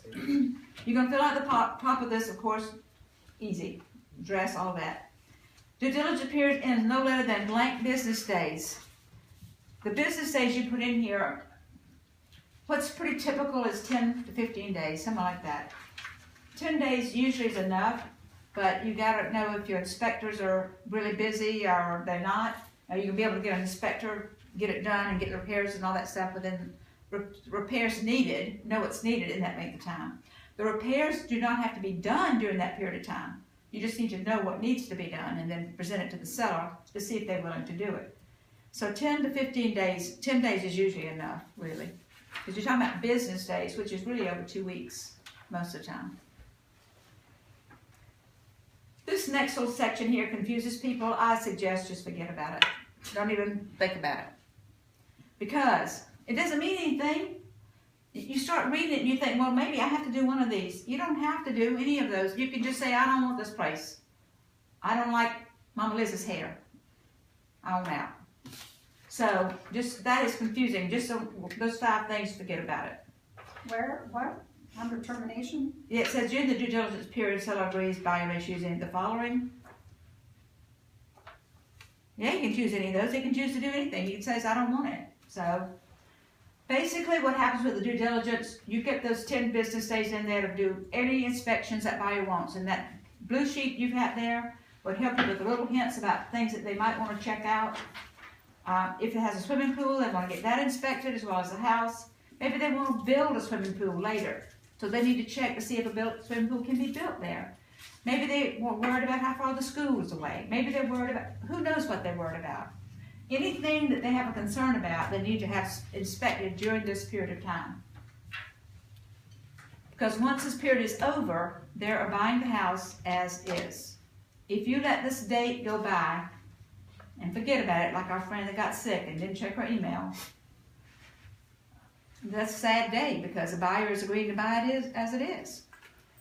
Now, once you have the inspection, home inspection, the danger in this is if you have your home inspection and you haven't finished all your other inspections you wanted to do, the schools, whatever else you want to check, don't submit that repair request until you've checked everything else out.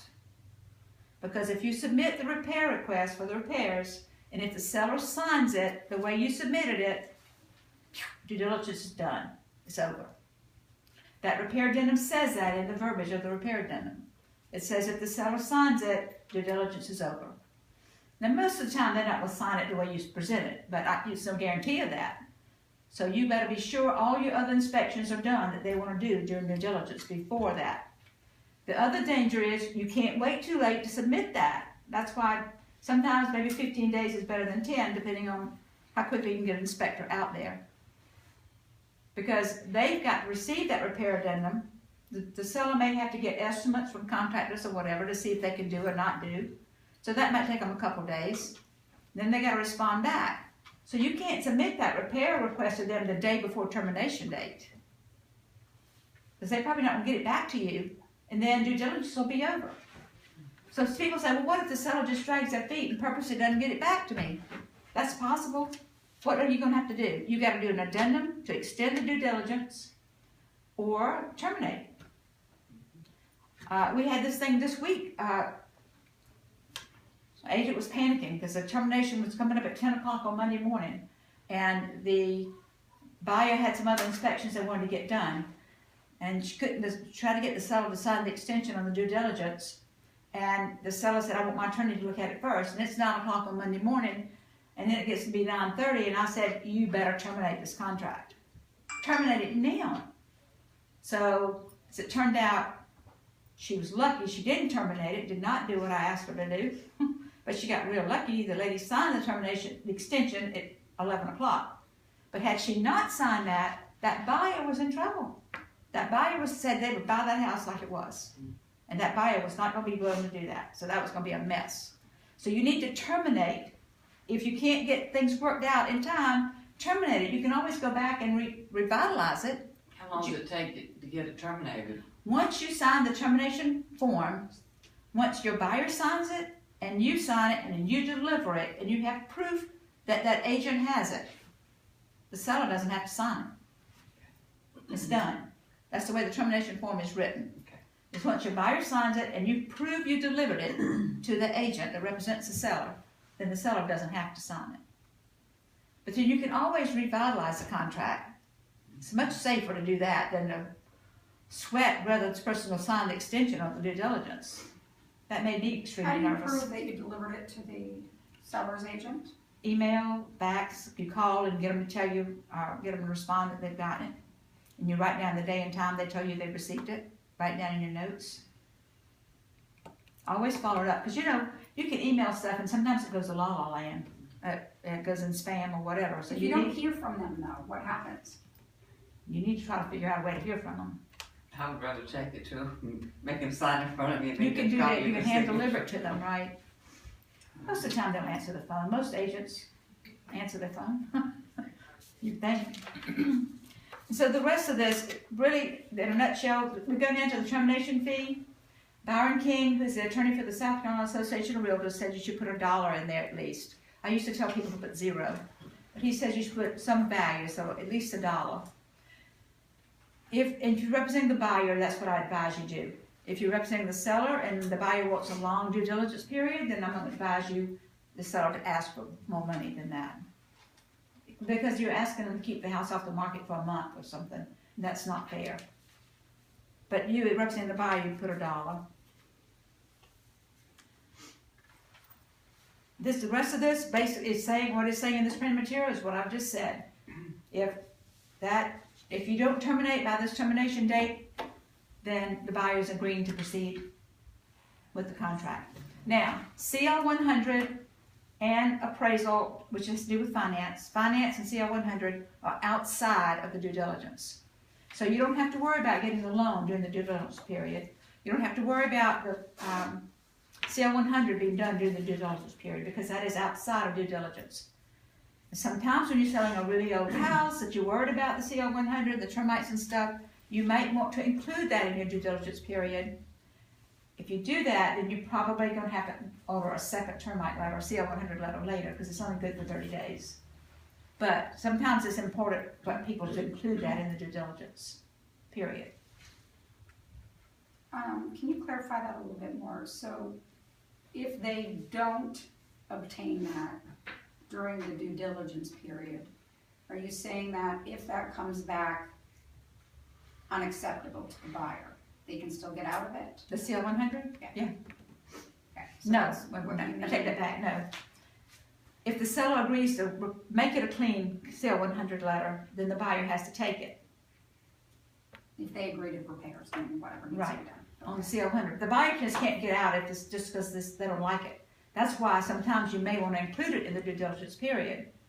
Because the buyer may want to get out. If it's an old house and got a lot of termites and damage and stuff, they may not want it, even if the seller fixes it. So you may, in a situation like that, you need to talk to your buyers, ask them if they want to do this in the due diligence period, and let them know it may mean they may have to pay for a second CL 100 letter, because the time might run out on that CL 100. But it'd be worth it in some cases. How much money are we talking though for them to do a second time around? I'm sorry? How much money would it cost a buyer to do a $125 CL or 100? something like that, whatever CL 100 is. Yeah. And sometimes the same company will do it for less money the second time, but I wouldn't promise that. In most cases, you can't get financing anyway if it's without a CL100, especially with FHA or something like that. FHA and VA, you gotta have a CL 100, and the buyer cannot pay for it on a VA, FHA loan. A VA for sure. The buyer cannot pay for CL 100.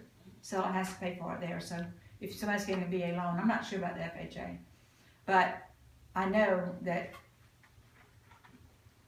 what you need to know is how to explain to the buyer what his options are. And it's during the due diligence period, if he'd like to make the CL 100 within the due diligence and explain the reasons why he might want to do that, then he needs to include it there. So would that be in an addendum though? Would it be added to any contract, or it's just that they're gonna, from a timing standpoint? Timing Make standpoint, sure they do that during the due diligence period. right, from a timing standpoint, correct. Any other questions? And are you recommending that they do it that time? Depends on the situation. I would recommend that they do it if they were buying an old house, a really old house built in 1800s or something. I'd recommend it. But typically these newer subdivisions, no. We have a house, you can go ahead. See you later, guys. I know y'all are probably left already anyway.